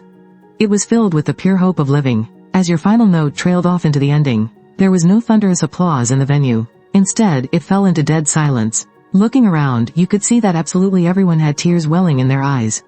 They were all shaken to their core by those few short lines of lyrics. The unique and beautiful scenery of the four seasons instantly flooded everyone's minds. Blooming flowers, birds singing in the fragrant air, Just how beautiful is a world like this? The original song was about falling, but this version is all about salvation. Even though the lyrics say it's too late, what everyone actually hears is that there's still time. That there's still time for everything. The very next second, thunderous applause and cheering echoed throughout the entire arena. You offered a gentle bow to the crowd and softly said, "Thank you." Right at that moment, Shui Xiaochen stepped onto the stage right on cue. Alright, this is my home turf, you know. You guys are making me look bad here." The crowd immediately burst into laughter. With just that one sentence, he managed to crack up the audience who had just been deep in their feelings. Then, with a smile, Shui Xiaochen added, "I'm just messing with you." So, that new version of Under the Sea that our Bai Chen just sang. Did you guys love it? The audience in the stands screamed at the top of their lungs, "We loved it. We absolutely loved it. Bai Shen, I love you." Seeing the incredible energy in the venue, Shui Xiaochen nodded and said, "Actually, it's not just you guys. Even I completely fell in love with it. I've never felt a song pierce right through my heart like that." Bai Chen, could you tell us what inspired this arrangement? You thought about it for a second, then slowly replied, "Well, I guess you could say it reflects my own journey. Just like the two different versions of the song, it's about going from total despair to finding hope. That whole process, I really just wanted to tell everyone that even though life can be incredibly hard sometimes, it's exactly because of those struggles that living has meaning. So, I hope this different version of Under the Sea can give you all a little bit of strength. Let's keep moving forward together with a little more optimism. Thank you." Shui Xiaochen, looking at how slightly nervous you were, smiled and stepped in. Alright, let's not put him on the spot too much. You guys know how hard it is just to get this guy up here to sing. So, I won't waste any more of your precious time. For our final song of the night, how about I sing it for you all? But who would have thought? The audience didn't give Shui Xiaochen any face at all, and immediately started chanting, "Refund. Refund." Watching this love-hate dynamic between Shui Xiaochen and his fans, you couldn't help but chuckle. Shui Xiaochen dramatically rolled his eyes and sighed. "I knew you guys would do this. Alright, fine. I'll hand the stage back over to our Bai Chen. He's going to perform a brand new song that he's never sung before."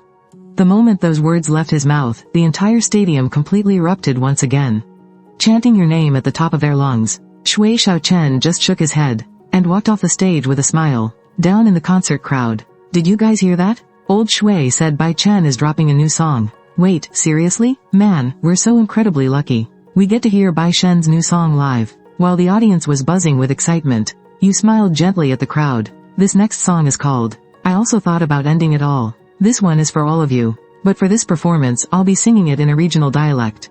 The fans went absolutely wild when they heard the title, and singing it in a local dialect, too? Plus, just from the title alone, you could tell it was going to be a heart-wrenching song. To the fans, deep, emotionally devastating songs were practically your signature. Down in the crowd, a bunch of your veteran fans were already bracing themselves. While the new fans were still busy cheering, the veteran fans had already pulled out their tissues. As the excited chatter of anticipation filled the air, a beautifully delicate and slightly melancholy piano melody began to play. The very same crowd that had been buzzing profusely just a second ago fell completely silent, eagerly waiting for your performance to begin. The short intro quickly fades out, and your gentle voice slowly drifts in. Na na na na.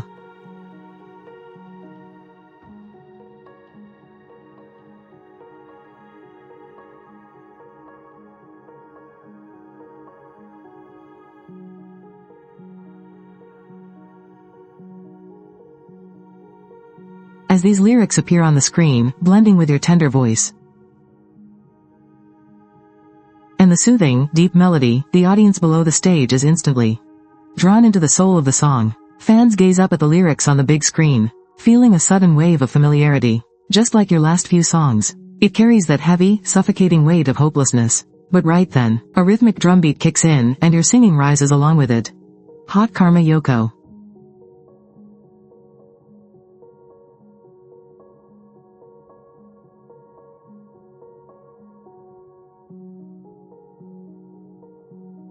Hearing this, many in the crowd don't even realize their eyes are welling up with tears.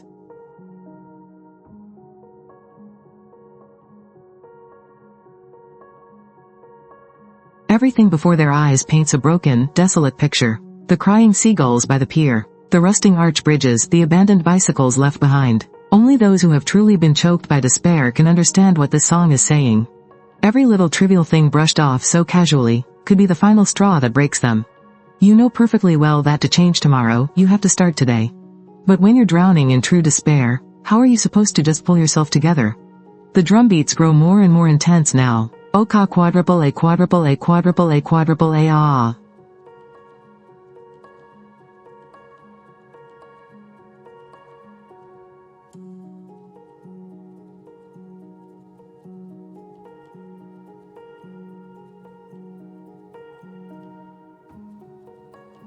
The first chorus ends, but the crowd stands completely frozen. Everyone is just numb, totally swallowed up by the music, not even noticing the tears streaming down their faces. Backstage, Shui Xiaochen is also staring blankly at you out there. The song has pierced right through his heart, too. It brings him back to the days when he first debuted. One massive hit song sweeping the nation. He thought he was about to step into a glorious career. But who would have thought? The song blew up, playing on every street and down every alley. But that was it. What was waiting for him wasn't a glittering career, but nearly a dozen years of sinking into the shadows. And no one knows just how much he bled just to get himself and his music heard. Over those 10 long years, what did he sacrifice? People only see the superstar he is today. The truth is, everyone has that one unbearable, pitch-black season in their life. A time of denying yourself, of doubting everything you are, losing all hope in living, and just burning with rage at the whole world.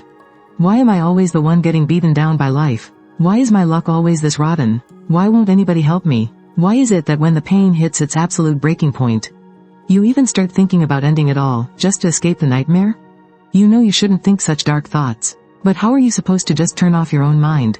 On stage, you just keep singing. It's so good, no, it's so I got it.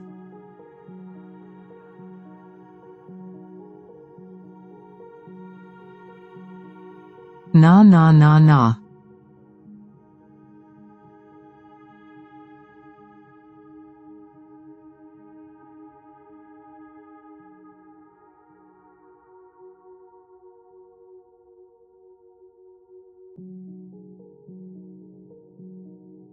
Da da da.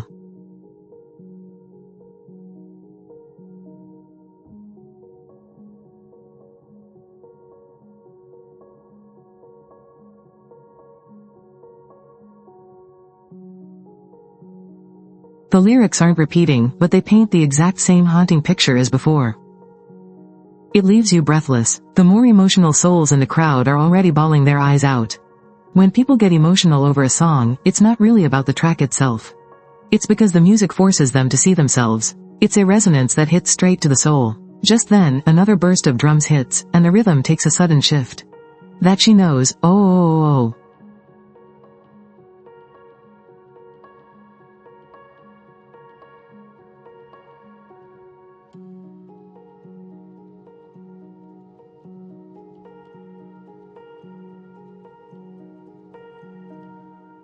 Oka quadruple A quadruple A quadruple A quadruple A ah sakae.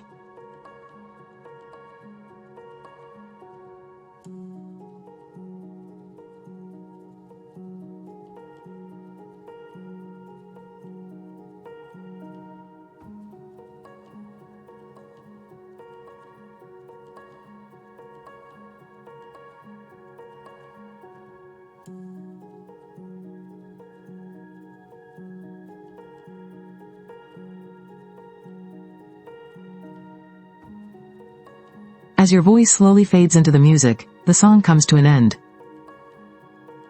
The audience suddenly realizes that the mood of the song has shifted.